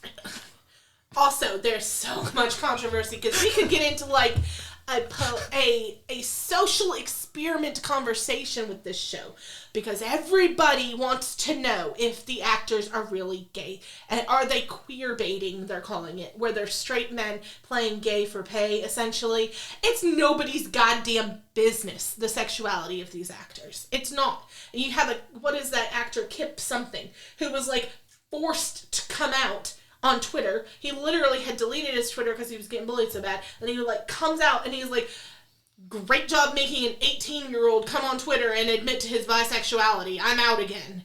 And, like, that's the situation that we're dealing with here. I don't care what their sexuality is. Like, it is their private business. You cannot, there's a word for it where you, like, project shit on actors. I can't think of the word, but there's a lot of that going on. So wait, people are saying that people who are straight should not be playing in this show. Because they're like, no, you're taking money from gay actors. But okay, I feel like that's a whole can of worms. It is. It's a big can of worms that is actively, unfortunately, going on in the fandom. It's okay. So I think that not that I want to spend forever on this, but there is a thing here where I think it's like they're trying to compare this to like what has traditionally happened with people of color losing roles to white actors, right? I don't feel like, and maybe I'll catch some heat for this, don't care.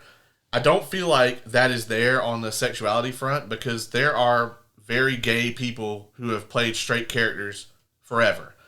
There are straight actors who have played gay characters forever. I don't really feel like there is near the severity of, like, you know, where you try to compare it to, like, okay, well, we're just going to make this character white for the production or whatever, you know, or we're going to erase John Boyega off the poster when we put it out in China or whatever, you know, which Disney infamously did. Fuck them for that, by the way.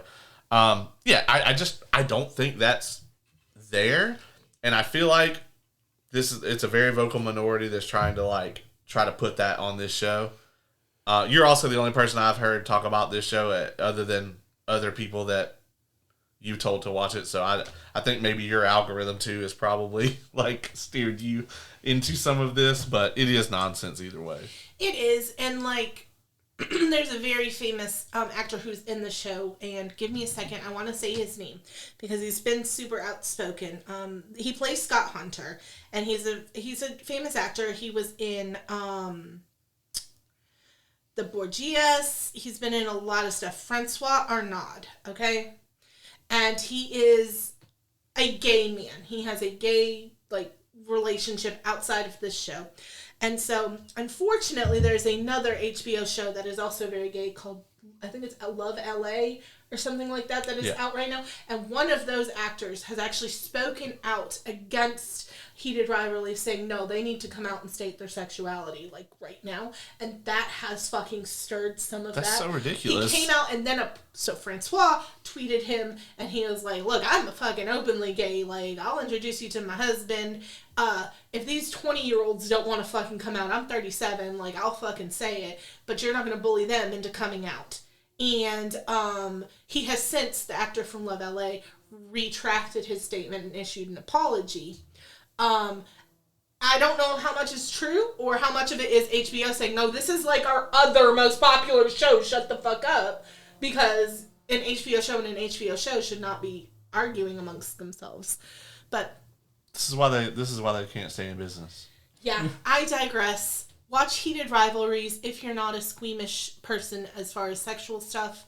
The story is really good. There's so much anguish and coming of age that's going on in this show, as well as like acceptance and because you have the actor that Francois Arnaud plays, who is an older person, like he's like getting ready to retire, and just it's a really good show. I highly recommend it. Ace, you have not said anything, not a single word during this little thing. Will you watch the first episode of Heated Rivalry, friend? What I will do is point all the homies to that show, and you guys can go check it out. Let me know what you think. I definitely would like to know what you think about it, Kay. I will watch it and I will give you my opinion. Because Please do. the only other person I know that watched it was just like, this is just porn.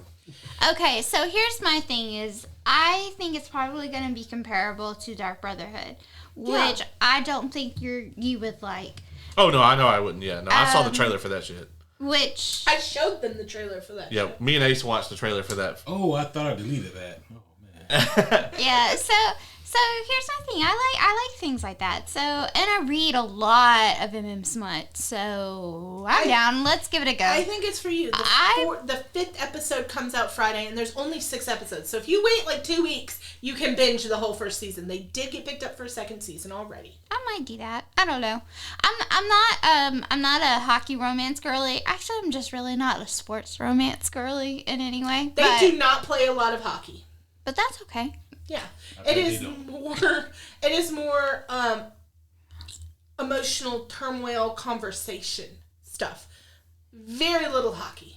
See, I thought it was just going to be Mighty Ducks with fucking, and I could probably get behind that. So. No, it is a lot of like figuring out who you are.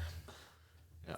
Well, on that note, we are 2.5 hours in. Yep. Mighty Ducks with fucking. I let it slide. He said it to me multiple times, and I'm like, no, it's deeper than that. They could call it Mighty Fucks. Not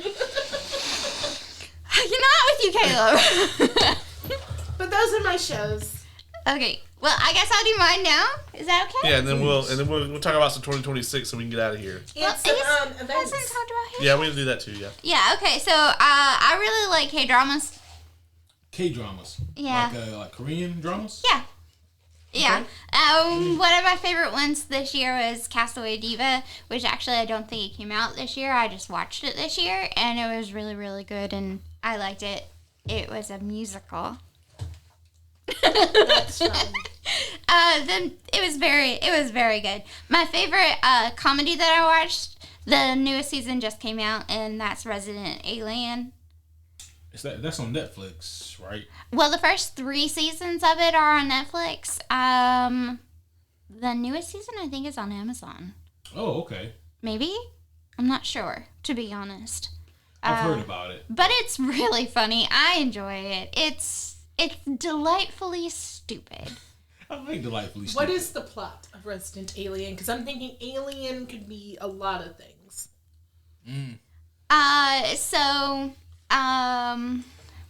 What's his name?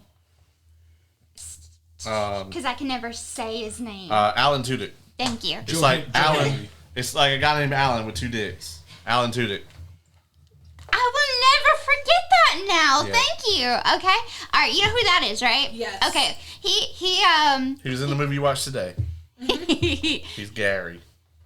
comes down to Earth to take over the planet, but things go awry. Instead, he gets stuck in this little podunk mountain town, and there is one kid who can see his form as an alien because sometimes that just happens, and everyone else thinks that he is the old doctor for the town because he actually killed and stole that person's DNA, and so now he can morph into that person. He's a Contra.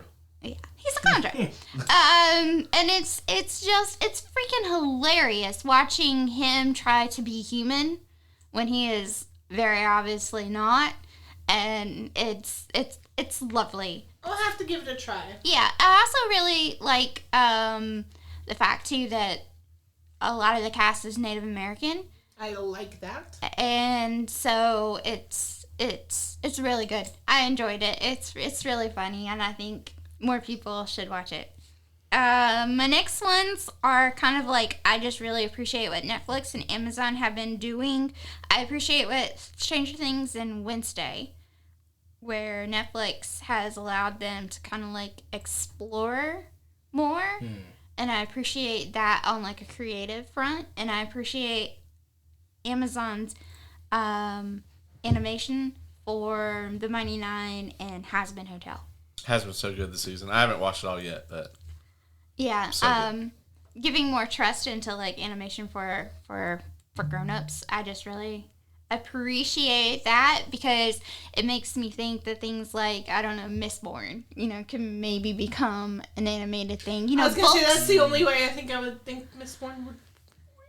no. We need a live action Mistborn stat after the ball this year. I need it. Well, see, Absolutely. I'm still behind the thing where there's a lot of books that I've read that are so good, but I can never see how they could I become really- live Stormlight is action. that. I really never thought they could do Dark Brotherhood for me. Because I've been reading Black Dagger Brotherhood since I was 15 years old. I'm currently... Well, see, I will say that a lovely thing with that one, though, and this is, I guess, might get a little bit of an eye roll, is you can lean into the good smut of that one. Yeah. But, like, the actors, I never thought they would get it right. And they've done really well. There are some that aren't quite right for me.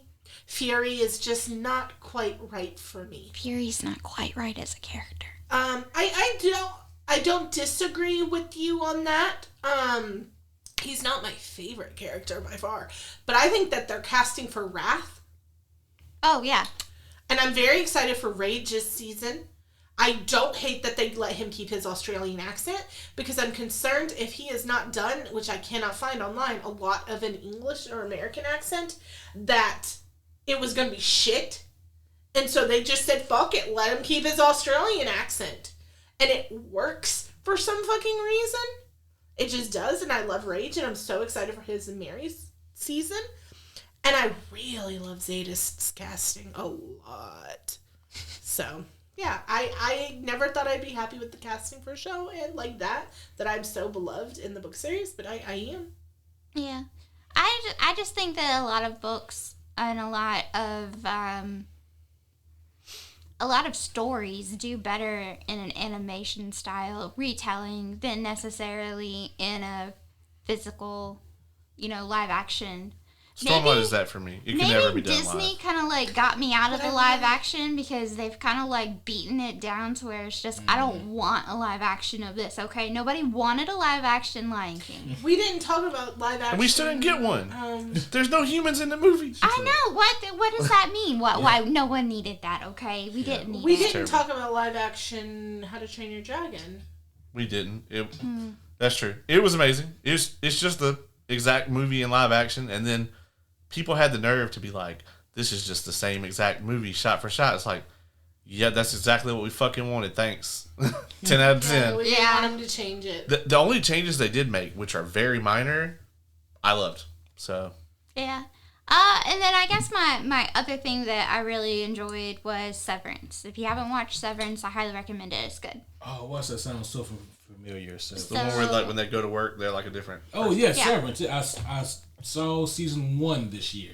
It's really good. The second is. season is also really good. I'm excited to see what they do for season 3. But season 2 just came out this year and it was really good. So Yeah, I need to watch season 2. I enjoyed season 1. I Yeah. have not seen that, but that doesn't surprise anyone. A little ASMR here. but yeah, those are my TV shows. Very much enjoyed those.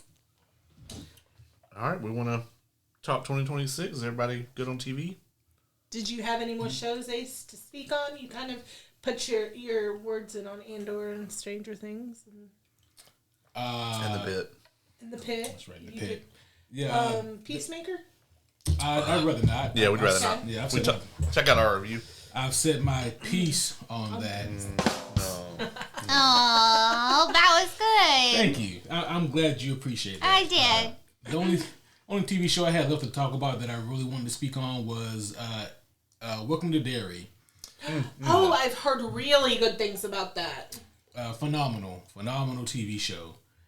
I mean, Pennywise ain't fucking around this time around. Like I guess he's tired of the bullshit.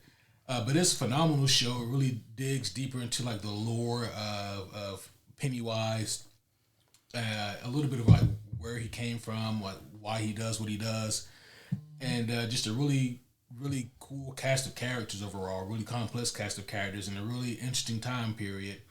I think that the show is phenomenal for so many reasons, but it does not feel like Stranger Things, and I guess also I credit to Stranger Things. It didn't feel like it, so it's just interesting how it feels like its own unique kind of property, and the series or the season just wrapped up.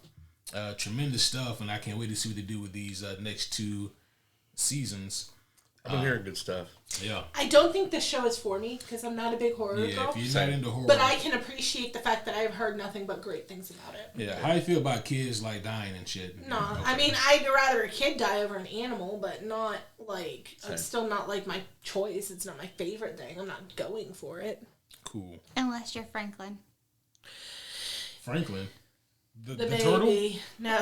Oh, Richards. Franklin Yeah, Richards. fuck him. The baby. Yeah. It's not fuck him. It's fuck Earth getting eaten. Okay. I know, I was just giving you a hard time because it was funny. Right. But there was a third option where they don't turn Franklin into Galactus, and they save the Earth. But that third option almost didn't fucking happen because they shot with poking the eye and fake baby. So Yeah, well, it worked. I'm not. It worked because Silver Surfer came through. Had she not, exactly, had she not come through, Earth was done. Well, we got Doomsday coming out this year, and they probably didn't save it for long. So well, I'm sure the movie's not called Doomsday because everything's going to be happy and they're all going to be sitting around the campfire singing fine. songs. And Now Doomsday is Marvel. yeah, that's the new Avengers. I am hopeful then because I have not liked many Marvel things since Endgame. I think I told you that. I No Way Out, which I completely forgot about because it's been so long since I saw it, was good. Yep, No Way Home, Spider-Man. Yeah, sorry, No Way Home, not No Way Out. That's a wrestling pay-per-view, Lauren. Jesus. No Way Home was good. And what other one did you mention? And I was like, oh, Well, you yeah. didn't like Guardians because Guardians was Guardians amazing. 3 I nearly walked out of. So yeah, Marvel's kind of been dropping it for me here lately. So I'm excited for Doomsday. So who put out Welcome to Derry? Like, is that HBO? It's or? HBO. Yep. HBO's had some It's a bangers. prequel to the first It, right? It is. This one takes place in the early 60s. Season 2, I think, takes place in like 1908 and then, or something like that. And then season 3 takes place somewhere between the two. So they're doing some really unique storytelling. I've heard great things. I might watch it with the clicker in hand, but I don't know. I don't know if it's your type of show, Lauren. I might just have to chalk it up to it's probably a really good show, but it's just not for me. I'll tell you what. Try episode 1. After episode 1, I knew I was hooked. After episode 1, you may know that it's not for you. Have you seen the movies? Like either with I've It? seen it. Yes, Oh, okay. I'm a big fan of my Skarsgård boy in it. Bill? Yeah, Bill. Thank you. I couldn't think of his first name, but I also did not hate the Crow remake like everyone else did. So Well, Oh, because I can take context out of it and just go and watch a movie and not be like, he's not trying to be Brandon Lee. He's not trying to any of this stuff. Just watch the movie. so surprise! I actually had never seen the first one when I watched the second one with them, And you still hated it? and I still hated it. Yeah, didn't know anything about Brandon Lee. Never seen The Crow. Never read any of the comic books. None of that. Watched the second, the remake or whatever. Thought it was absolute dog shit. Then I went back and watched the original Crow with them, and I was like, "This is what everybody's all." I was like, if that dude had not died filming this, nobody would have ever heard of this movie anyway. So the guy I That was dated my in take, high too. Yeah. the guy I dated in high school, hot take, was obsessed with The Crow, like obsessed. Maybe unhealthily, but Nobody I know that's obsessed with that movie has never been good. Yeah. Honestly, that's my fucking comic book. I just thought about that. Yeah, you might want to get that back. Yeah. You might hope he knows where it is. Fucking better. All right, what we got here? 2026. Events. Do we want to close out 2025 with events we went to? We can briefly And talk then about we'll some do events. The 26th. You did lose your Dragon Con cherry this year. I did, and I am so happy about it. Like, it was so much fun. It's my first con, my first anything like that. I have done festivals, but festivals are very different than cons. Like, cons feel indoors, where festivals are like outdoors. So I've done festivals, but not cons. You're so fucked when you go to other cons now. You started out with Dragon, so I think I'm going to Momo. Now, so, Momo this year is going to be lit, though, because it's the first time that they're going to be in both wings of the thing. So the layout probably won't be awful.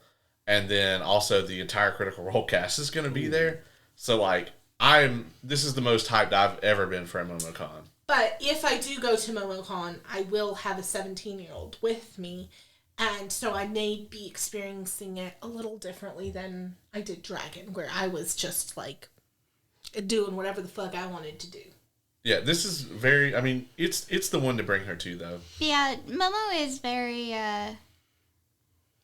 Well, my kids love Momo. Mm-hmm. Yeah. They're like they love Momo. So She's really into anime, and I think Momo's Momo's kind of the place more for that. anime, I think, than She would not that tell Dragon Manga. Con isn't. It's just I would say of the two, it's more this is anime. That's what it feels It's like. Momo is very anime and video games. Like, that's the main two things it's focused on. Well, that's good, because she's got her ride or die animes that she loves. So I'm hoping she will have a good experience. She can tell me what the cosplays are. Yes, she absolutely probably could. Because I plan to order one of our WTF NBA shirts. You can get those on our store right now for the low price of whatever they cost. And I plan to wear mine to MomoCon. I don't know what. So I What know that Avi- stands for? Yeah, I know. What I was hoping you would WTF ask. is. Yeah, WTF NBA is what the fuck must be anime. Makes perfect sense. So when we see a cosplay and we're like, that doesn't make any goddamn sense, Yep. WTF NBA. Makes perfect sense, and that will probably be my take too. Though I have gotten better because of Sophia. Like, a lot of times she'll put them on the TV, and I'll be like, "What are they doing? They're cooking in a dungeon? Okay." Oh, that's so cute. I love that one. Campfire Dungeon is Yeah. like one of her favorites. She's really into Apothecary Diaries too. Also like that one. Yeah, she's got a handful of them that she like really is into, and they're not the most popular. Like, I figured she'd be like a, I don't know, SEAL Team 6. Isn't there one like that? No. Probably. My Hero is Sword. the Okay, is the My really Hero, popular one. or like a Sword Hunter. There's something. Sword Art Online. Thank you. There's like a bunch of them that I've heard of, and I figured she'd be into like those, or like the basketball team one. Yep. Okay. There's a lot of sports anime. Yeah. So, but no, she's into like kind of obscure ones. So I like that. They're all kind of obscure to me at this point, to be honest with you. Yeah. Dragon Con this year, I mean, as always, very awesome. I'm really looking forward to next year. I think it's going to be incredible. But yeah, I agree. MomoCon is probably going to be Yeah. really, really lit. I mean, the entire Critical Role cast being there, it's going to be a lot. We'll find out if I'm a vendor in January. I applied to That's MomoCon. awesome. I was a vendor last year, so hopefully Yeah. I'll get in again. Also, your dress. You guys did a really cool trip. Yeah, we went Yes. to Universal. We did. We got to go to the Epic Universe. Phenomenal trip. Amazing. Highly recommend Fast Pass thing. Yeah, they're very Yeah. expensive at Universal, but they also work. So I went once to Universal a few years ago without the Fast Pass, but I had Disney Fast Passes, and the difference was astronomical. And I was like, I'll never do Universal again without a Fast Pass. I ever. will also say, this year I've had to rely on like mobility aids and stuff more. MomoCon is not necessarily ADA friendly, but DragonCon and I wish I Universal would've. were both very ADA friendly. I'm so super angry that I didn't suck up my pride, because I was like 4 months out of a major reconstructive surgery, yeah. and I did not suck up my pride and get a DAS pass or whatever they call it there for Dragon, and I probably should have. And I still had an amazing time though. yeah, yeah, for sure. yeah. I'm glad that I did. because it allowed me to actually Absolutely. enjoy it instead of like wanting to die at the end of the It day. probably would have saved my whole last day of the con if I had that thing. I still needed a room day, but I was able to get through it a lot better than I was the previous year. You still probably would have been dead on the last day of the con either way, but that's just kind of how it goes. Well, my last day of the con just was ruined by ignoramus moronic Yeah. shit. It wasn't even being tired. That was the whole thing. However, they had the mobility area very well organized. And the rest of us were circling and circling and circling and circling. Yeah. Yeah, there's actually a convention right now in like the Carolinas that's going through some really bad shit because Well, it was in GalaxyCon, right? yeah. It was in it was the Ohio one, the Columbus, Ohio one. Oh, okay. Yeah, because they're in different cities across. Yeah, and they like they were like zip tying people's mobility aids like to where they couldn't use them. Damn. Jeez, oh Pete. Yeah. There was also some really bad stuff at Stardust and Sinners this year. It's a very popular bookish con where it's heavy on the dark romance, and some male performers were essayed like really badly, and yeah, you just have bad shit happen. I think like, and you have to crack down on rules and organization and things like that, and it sucks. But here's to, did you do any cons that the rest of us didn't do? The rest of you didn't do? Or what, just you and Caleb, or? Shit, I conned this old lady out of her pocketbook the other day. That was, Stop. We put in for media passes for Dragonsteel Nexus this year, but they were like, we really don't want to bring the homies in yet. if they bring us in, because like they don't want to draw any attention away from Brandon. You know, it'd be a whole thing. So Didn't you get like panel stuff for Dragon Con next year, hopefully? I did talk about that a little bit. I am gonna probably be a panelist for Cosmere at Dragon Con next year, so That's so exciting. and maybe some other things on the high fantasy track. Yeah. That's so exciting. Well, I guess with that, you want to lead into 2026 goals? Yeah. Yes, because I am very hyped about that for 2026. Probably the first thing that I want to talk about for 2026 is how insanely busy our April is going to be. yep. We're probably going to be doing 2 a week for all of April again, if not more than that. Yeah, Holy when fuck. you showed me this list and I saw April and then just right out, I was like, oh my goodness. So in April, Daredevil Born Again will still be on, right? It's coming out, February? I think so. It'd be wrapping up. So it'll be wrapping up. Also in April, the Super Mario Galaxy movie is coming out. Season 3 of Euphoria, Season 4 of Invincible, Season 4 of Invincible. and Season 5 of The Boys is all coming out in April. When does the new House of the Dragon come out? That's more like February, March, isn't it? House of the Dragon, to my knowledge, is not even confirmed for next year, but people are thinking like December. Oh, okay. Because Night of the Seven Kingdoms is confirmed for, I think, Oh, I'm so fucking excited about Yeah. that. we'll see. I mean, I'm kind of, Yeah, I guess with those is I'm just kind of like meh. yeah, I'm burned out on, like, Okay, so y'all... I want to be excited about it, but Like- then I feel like this last season of the House of the Dragon just sort of let me down. same. And I don't want to have the same thing that happened with. It was like Game of Thrones, super into it, loved it, and then like the last season especially awful, and then House of the Dragon first season amazing. I liked House of the Dragon season 2. Maybe I'm on the outs with that. Like, there were so many fucking cool moments. Oh for yeah, there me. were cool moments, but as a whole, the season was Yeah. It was a big commercial for the next season. Yeah, the last 2 episodes are just trailers for Season 3. I mean... Really? Even when, like, during the choosing and all of that, you weren't fucking on the edge of your seat? No, because I knew that the Battle of the Gullet was supposed to happen. And then when it became very evident as I was watching the season finale, because I thought that the Gullet was going to be the finale. Yeah. And I was like, they're not going to do this fight. And the season just kind of ended on a fucking big old nothing burger. I don't know. I really enjoyed it, and I would rather it go that way than be rushed. I wouldn't have loved it if they would have did like the Battle of the Gullet in like the last 30 minutes of a fucking episode. Like, but they just like divided it into 2 seasons to make money though. And I understand, and like, and Warner Brothers slashed the budget.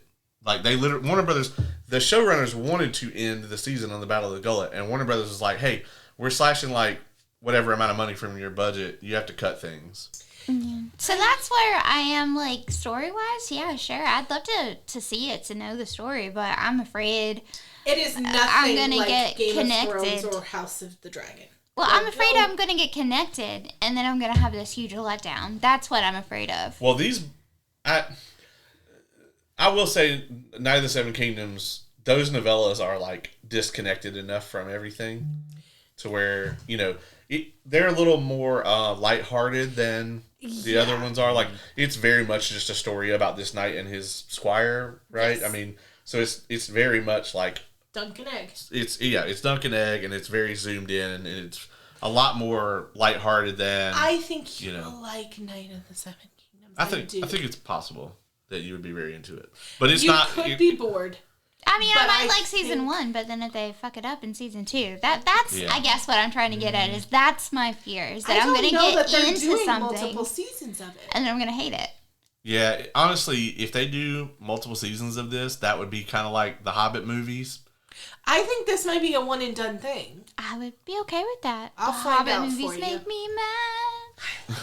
George R. R. Martin says, that it's going to be great. So Oh, they make me mad because they took all this itty bitty source material and Yeah. they made it into this huge thing. The thing that had 3 fucking books of source material, they cut from, yeah. yeah. I know, but it's nostalgic for me. Like me and my dad, it came out in December every year, right around my dad's birthday. So for 3 years in a row, we went and saw a Hobbit movie, and it was just like amazing. And I remember after the last one, and then they do that scene where they're like talking about Stryker or whatever, talking about the Ranger, and you know who it is. Like I remember crying and being like, I have to go home and watch the Lord of the Rings movies or read the book. And like I love when things make me leave the theater wanting more of that subject matter. And so yeah, I just, for probably nostalgic reasons, like the Hobbit movies. Yeah, I mean, I watched Mad Max Beyond Thunderdome with my dad, but that don't make it a good movie. It's a terrible film. So, yeah, I watched Star Wars with my dad, so I get it. Yeah, exactly. I love the prequel Star Wars. Probably a lot of people hate them. But I fucking love them I just for don't think certain that's- reasons. I don't think that's a popular opinion anymore, really. It was for a very long time. I was standing alone on a mountain for a very long time. I still don't think you were. I think our generation very much loved those movies. I think it was really mainly the older Star Wars fans that We're you know. shitting on them everywhere. I got made Yeah. fun of horribly for being an Anakin girl. Yeah, I mean, but as you can see, that didn't hold up. No, it didn't. And now my entire living room is plastered with his face as a 39-year-old woman, and I don't give a fuck. What else are we hyped for next year? I mean, obviously, you got to talk about the Odyssey. Oh yeah, I'm excited about So that. excited about it. I think it's going to be amazing. We got to go together. yeah. I'm super excited about that. I will be there opening night for sure. Yeah. I honestly, I considered going to see Sinners again in IMAX just so I could get the little prologue or whatever that they put out, like a little 2-minute like prologue for Odyssey. I In am front of on that. the fence if I want to do opening night with like everybody else, or if I want you guys to see it first so that you and I can go later and you can tell me, hey Lauren, real quick, this horse, this whatever is about to fucking get it. Just turn your head and then go back. Well, do they have a bunch of animals with them on the ship? Not necessarily on the ship, but there are certain portions where I think that they could. I mean, we're going to have issues with the Cyclops. How did you watch Game of Thrones? Yeah. I watched Game of Thrones because They kill a horse like every 25 seconds. I isn't it? know. Doesn't like the Cyclops really like goats or whatever? Yeah. Yeah, like it wants to nom all of them. I don't know why I said horses. I meant goats. But So Game of Thrones, I love and was passionate enough about the story that I really did like watch a lot for not even just the animals, but for other reasons too. A lot of that show was watched like this and like a pillow, and then like go back because I want the story and I want my favorite characters, but then I'm going back, you know what I mean? Especially in the latter season, or like not the last season, but like in there in 3 and 4 at certain points, especially like when certain people were captive, and like there was a lot of pillow hiding. So, yeah, I love the show because I love the books. I can read crazy shit in a book. Same. But you put it on a screen and you make it feel real, I sometimes struggle. Got it. I think the Odyssey will be, I'm looking excited at- about it. I think it's Oh, gonna yeah. I the think I cast do want seems to like go. a really good cast. Oh, it's a crazy ensemble cast. Like, obviously anything Christopher Nolan I'm sold on. It's kind of like how, Larian is with video games. Like, I don't care what the movie is. He could make it about something I actually, hate, and I would be all for it. Like, You would watch Christopher Nolan Heated Rivalry. yeah, absolutely. I'm gonna tell you right now, he would make it the most incredible story that you ever saw. Like, I mean, and then at the end it would pan out, and the whole thing just was like in the guy's mind. It's what he was thinking about while he was getting a blowjob. Yeah, exactly, from a girl, because he is still suppressing his sexuality. Yeah, exactly. Yeah. Yeah, that's actually the real the twist is like when they pan out, it's actually a chick there. Exactly, and he's just never going to confess. Well, you hope she gives a little twist.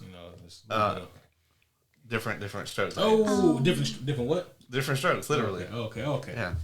You know what? Yeah, I'll give you that one. Hey, I got one. And it was a penis joke. You finally got one, and it was on hand jobs. I love it for you. Amazing. Speaking of hand jobs, Resident Evil Requiem. What does that have? Never mind.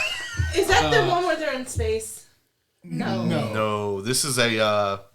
I don't even know. This is the new Resident Evil game. Okay, I'm thinking of something else. Never mind. Yeah, they're going back to Raccoon City. Leon Kennedy is in it. We're super hyped about it. It's going to be something. And it comes out, I think, in March. I believe it does. Yeah, so it's not that far away. I'm super hyped for this one.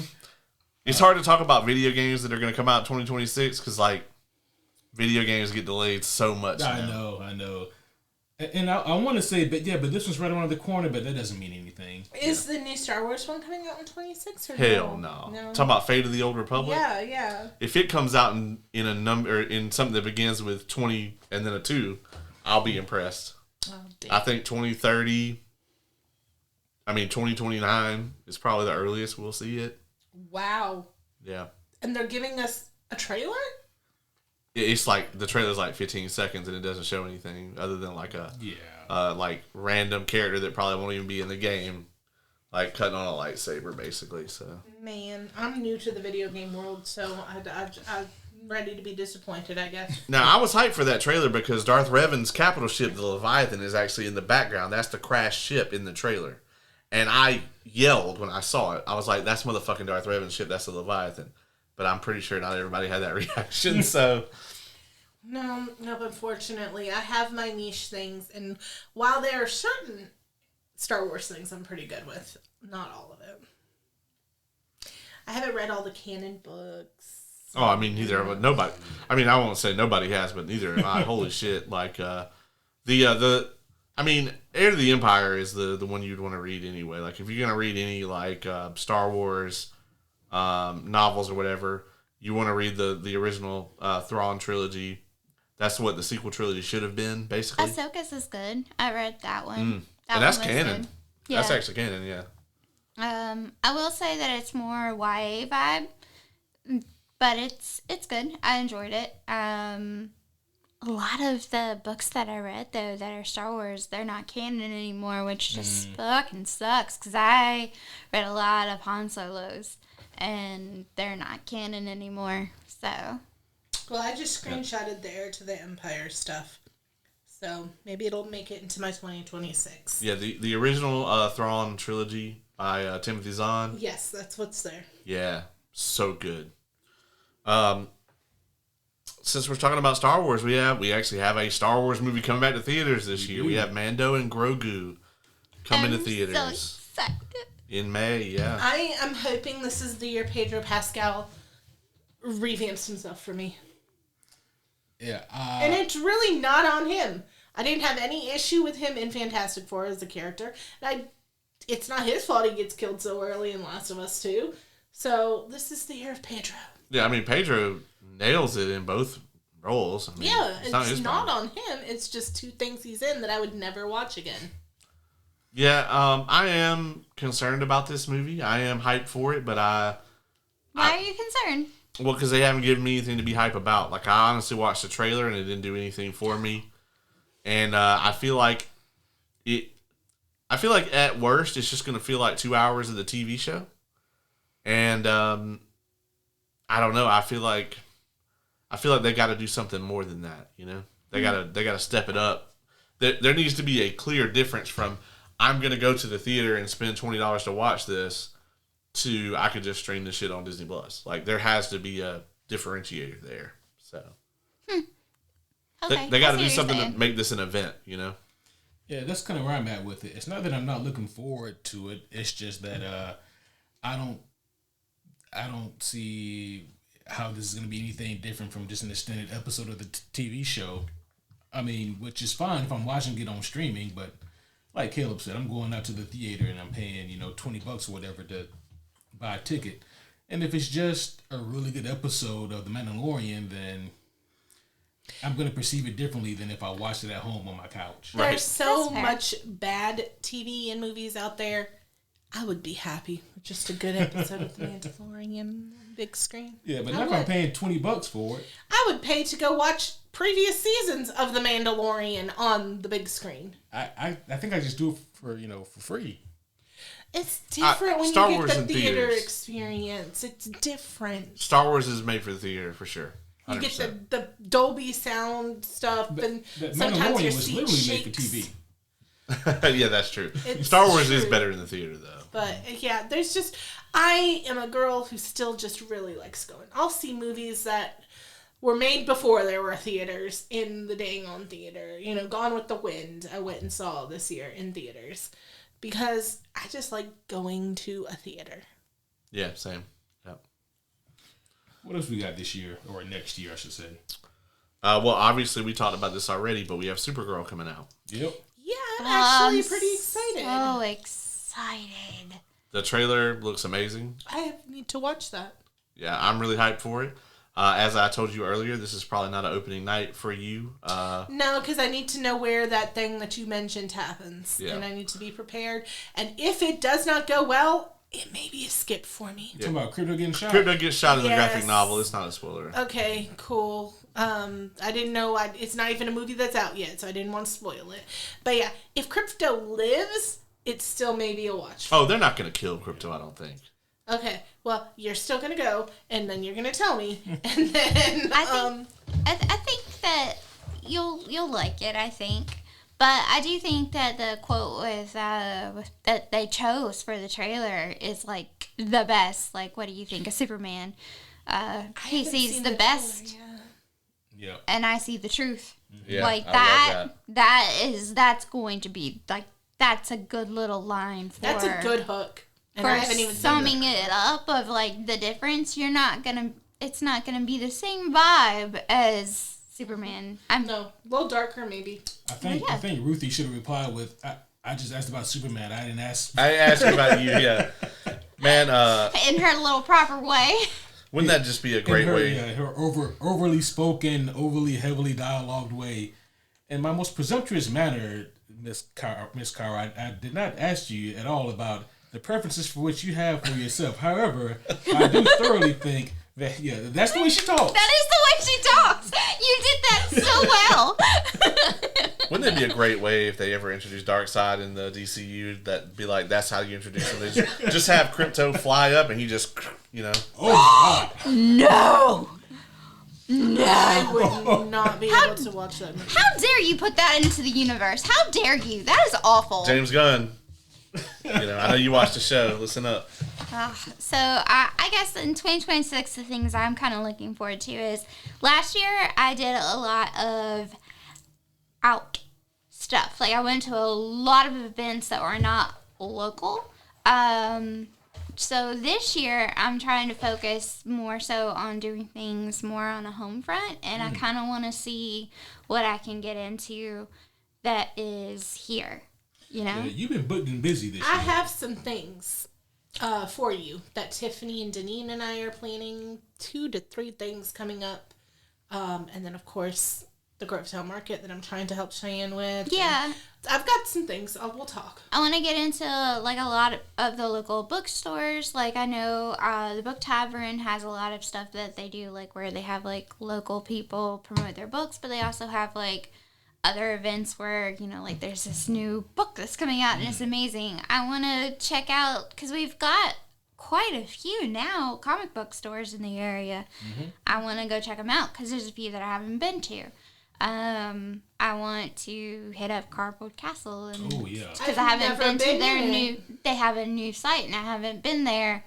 But I've done a lot of stuff. Not that there isn't a place for like, you know, going to Tennessee and hitting up. I loved going to all of the places that I went. I went to Florida. I went to Tennessee. I went to North Carolina. And while I am still doing some of those events, I really want to see what's here. What can I get into here? So that's kind of what I want to look for That's in awesome. 2026. Yeah. My goal for the next few years is kind of similar in a broader stroke. I've done a lot of international travel, like a lot, and like I knocked just 2 years ago a lot of the United Kingdom and Scotland and Ireland and Wales and all of that off my bucket list. I have not seen as much of the U.S. as I would like to. I've been pretty far west, but I want to go to some heavy hitters that I've never been to, like New York City or like Washington, D.C. I'm a huge history buff, and I've never been to D.C. Like, come on. I mean, we got a gonna Salt Lake City wait. trip planned, so. I do, and that will be officially the farthest west I've been. I've been as far west as Wyoming, and that's as far west as I've gotten. I have an aunt that lives in Seattle that I'm very close with, and I have not made it out to Seattle yet. So, yeah, one of my goals is to see more of the actual United States rather than international. Like, if you were to put a map up on a wall, my parents actually have one, and they put little stick pins in all of the places they go. Like, my countries would be so fucking full, and then my U.S. would have so much fewer freaking little pins in it. And I'm like, why? It's so simple to just drive. That's fair. I mean, we did a lot of driving this past year. We've done a lot of driving. And I will say one of the fun things is like finding little hole in the wall Yeah, places for sure. in these big cities like E-Ramen. So good. you know? Yeah, that's Like- such a spot for us, yeah. Driving down the street, you're not going to pay attention to that, but that is a great restaurant. Oh, yeah.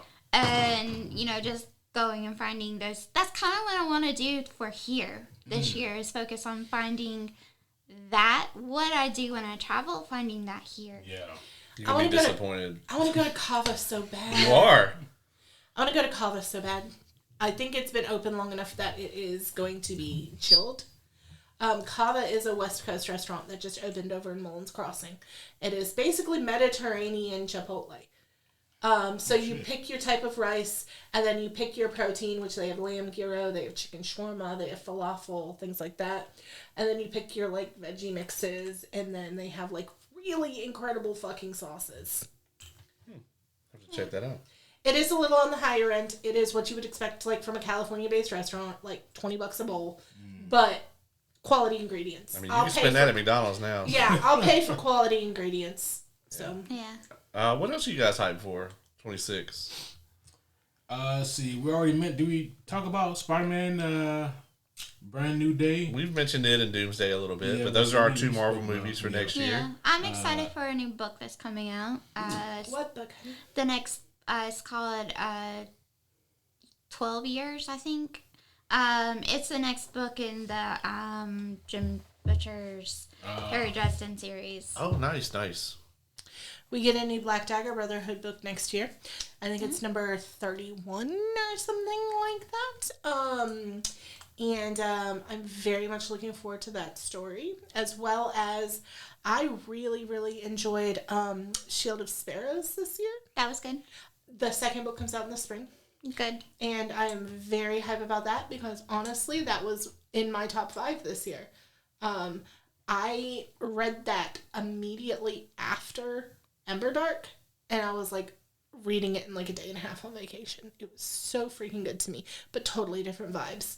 So once again, that's why I really want to go back and reread Emberdark. It was great. I loved it. Speaking of rereads, I don't know if I've talked to you about this, Ace, Ooh, but yes. we have a group of about 7 people so far that are going to be reading Way of Kings in January. So Yeah, we're going to try to do like a read through throughout the year. I said 1 book a month, but then he said, nah, some people can't do a book a month for not a this. Stormlight book. Yeah, exactly. So we'll just go, and when everybody's done with one, we'll move on to the next one. Yep. We're born to book club. Yeah.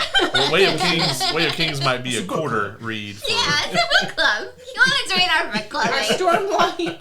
Some people are reading it for the first time. Some people are rereading it. Yeah. So everybody in this room except for you is reading it again.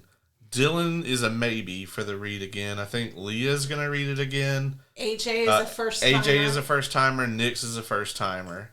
You would be a So first you would be, timer. be in that. I'll be a what? First timer.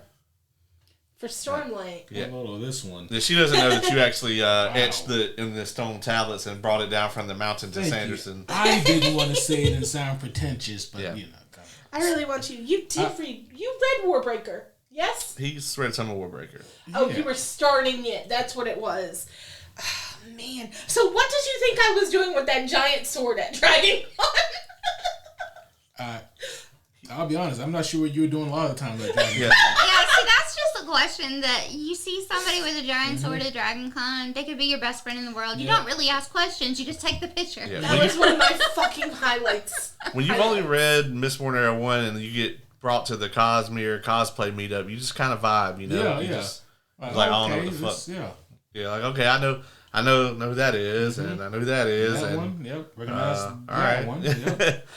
But So good. speaking of, we actually are going to get 2 Sanderson books so far announced next year, which I'm kind of dismayed that means we're probably not going to get Horn Eater in 2026, but maybe 27. That's the Rock novella. But we are going to get the Hoyd storybook, which is going to be animated, not animated, but a illustrated book with all of Hoyd's stories that he tells throughout the Cosmere in it. And then we're also going to get the brand new Cosmere book, Fires of December, which is another secret project, basically. So really excited for that one. You didn't talk about something else you're doing in the spring that is Sanderson related. Yes, we can talk about this publicly now. We are going to be going to Jordan Con, which is a local, well, not local, but it's a Georgia convention. This is probably the last time that Brandon is ever going to be there. We couldn't talk about this before on air because it was a secret that was given to us from someone else. Appreciate the heads up, because they didn't want to. So it's technically a Robert Jordan convention, and Sanderson famously finished his work after he died on Wheel of Time. But they did not want to announce that Brandon was going to be there until the tickets had sold out, because they did not want it to become the Cosmere convention. Right. But we found out about it ahead of time. So we went ahead and bought tickets. And I don't give a fuck about Wheel of Time. I'm just there to see Brandon. So I'm very excited. yeah, so he is going to be there. This is possibly going to be his last time coming down. And we are tremendously excited about it. I don't know shit about Wheel of Time. It's not my thing. I don't really like it. And there's a very big chunk of the fandom that would hate me for that. But they just can be mad. Yeah, don't get jumped when you go over here, dog. It'll be okay. I can fight those nerds. Okay. Yeah. You fucking nerd. Yeah, they're not gonna throw hands. They're just gonna like go on like Discord and tag me in it. You know? Okay, yeah. Actually. You're gonna downvote the podcast into oblivion, and I'll be like, "What the fuck happened?" Yeah, they're gonna leave us a bunch of 0-star reviews or whatever. My algorithm. Yeah. I'm super bummed about missing that. But sometimes in life you gotta make choices. And that was a choice that I had to make. That's true. It is what it is. Yeah. It is testing time, SAT testing time, and statewide board testing time, and Well, you know what? When we go to Dragonsteel, it's going to be something else. So, my feed this year during that time, I had to just kind of not get on Instagram for a bit because it was fucking with me. Like, Yeah, he had some big fails. yeah, mainly because like most of the content creators I follow on Instagram, my algorithm on Instagram is pretty straightforward. It's Cosmere and then science, and like all of the content creators that I follow were all there. I like Ace trying to figure out what science is. Yeah. And all of the Cosmere people I follow were there. Like Bookborn was there, and like all of the 17th Shard people, and like Cosmere Junkie, and like all of them. And my feed was just nothing but that. And that had to be hard. it was really difficult because I could remember exactly what it was like to be there, and it was just tremendous. I get that way about certain things of places I've lived. So, like, I can get that way about Frontier Days. I can get that way about the Kentucky Derby sometimes. And I can get that way, actually, about Oktoberfest. Just because I've lived in these places, I've gone to these things, I've experienced it and know what a community they are and stuff like that. And it's like, you get a little bit of FOMO. You're like, fuck it, I wish I was there. Yeah. Remember how awesome and fun that was.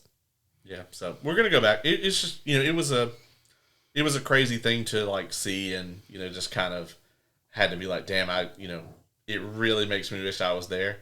Even though I really don't care about the Tailored Realities book that they released this year because it's not Cosmere, but I've heard it's quite good. I plan to read it at some point. So. Well, hey, we are 3 hours and 20 minutes deep. Yep. Time to pull out. It's, We had a lot to talk about this year. a lot happened this year. We had a lot happen this year. Hoping for some more superhero stuff next year. We had a good bit this year.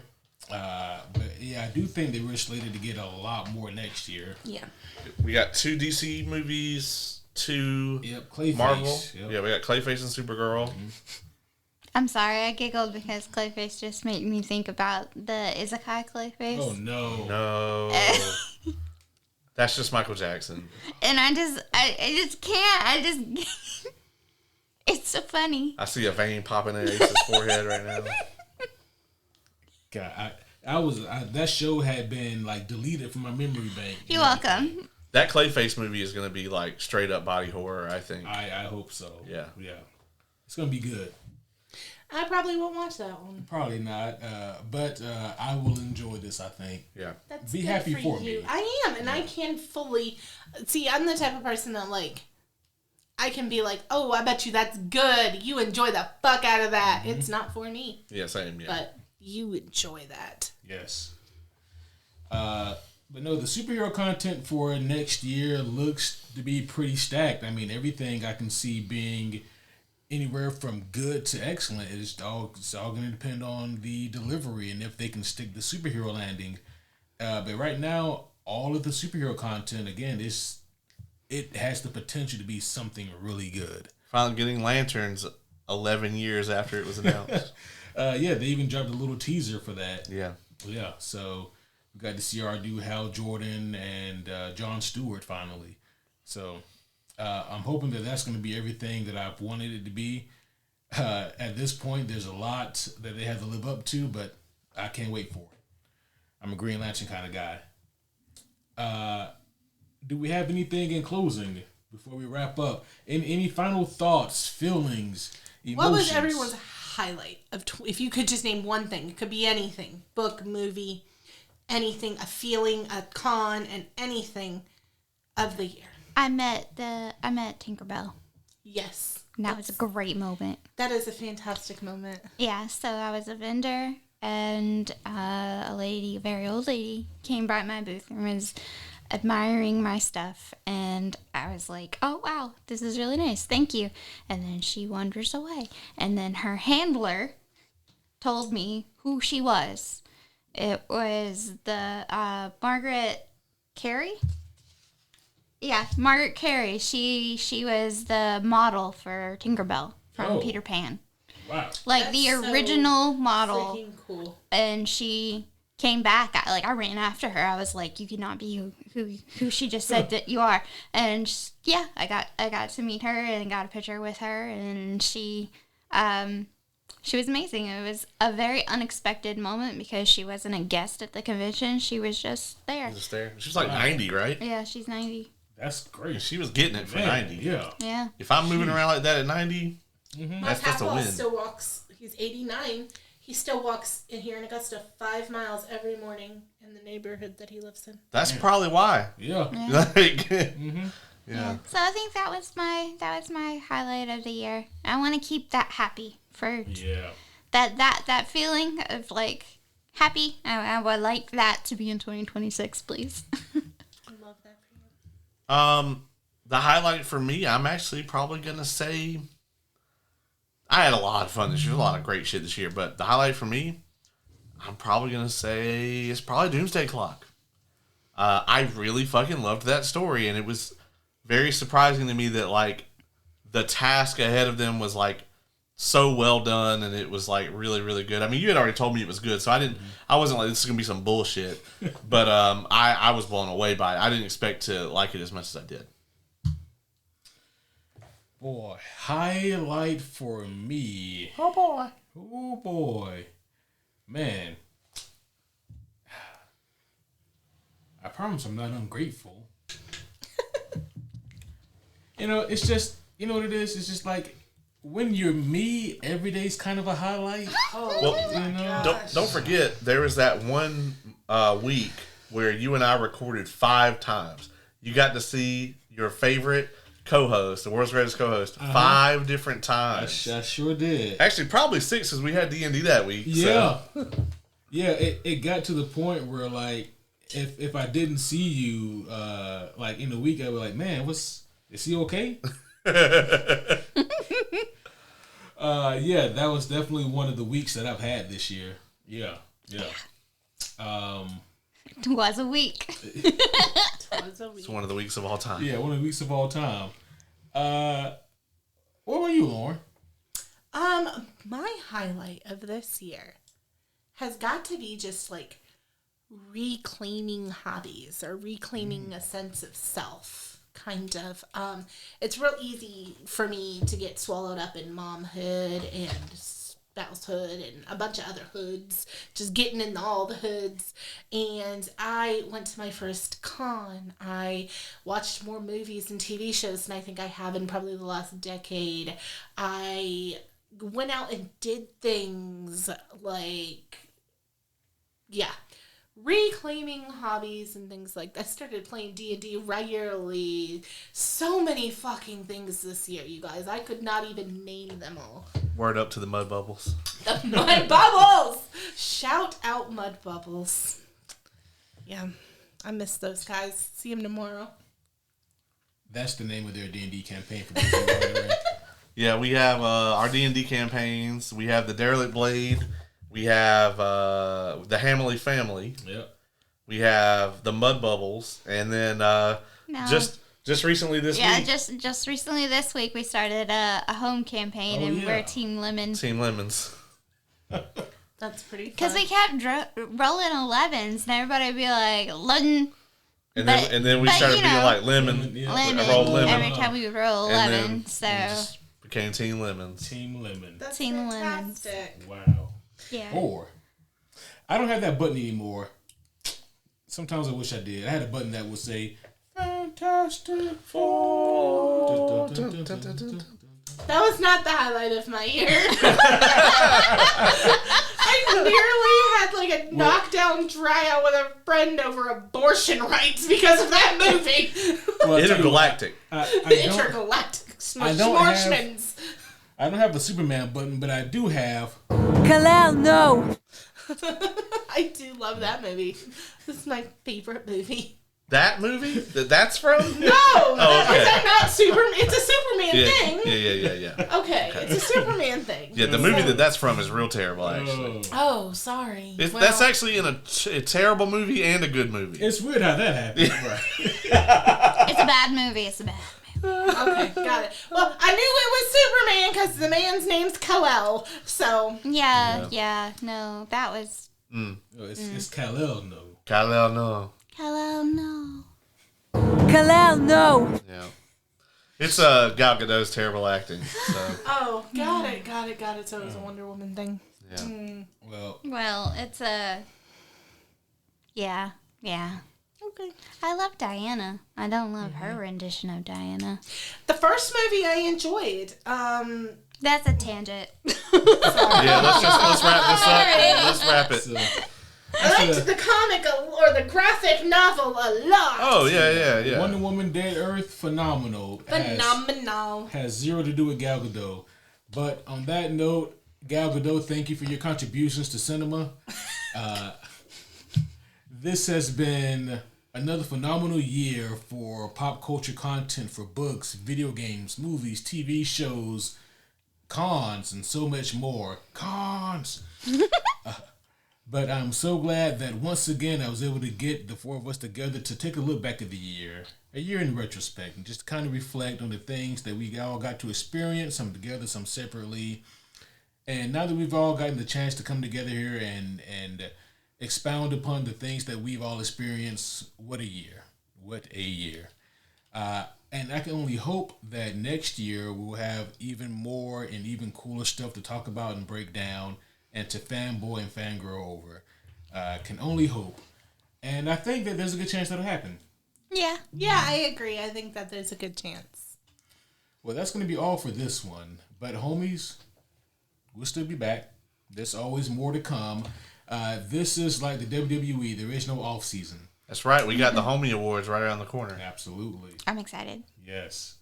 We're gonna dress up in our very best, whatever that may be. And gonna hire an orchestra and everything. It'll be fun. It's going to be lovely. Yeah, I went ahead. I didn't ask the committee, but I just went ahead and got Hans Zimmer again. Again, now like last time they got real mad about that. Yeah, and he actually said that his rate went up like 20%. And you still Yeah. I just told him you write him a check from your checkbook. shit. I will write the check. Tell him don't cash that shit until like 2028. Yeah. Well, homies, that's going to be all for this one, but we will see you guys again very soon. But until next time, my name is Superhero Homie Q. I'm Superhero Homie Caleb. I'm superhero homie Kay. I'm superhero homie Lauren.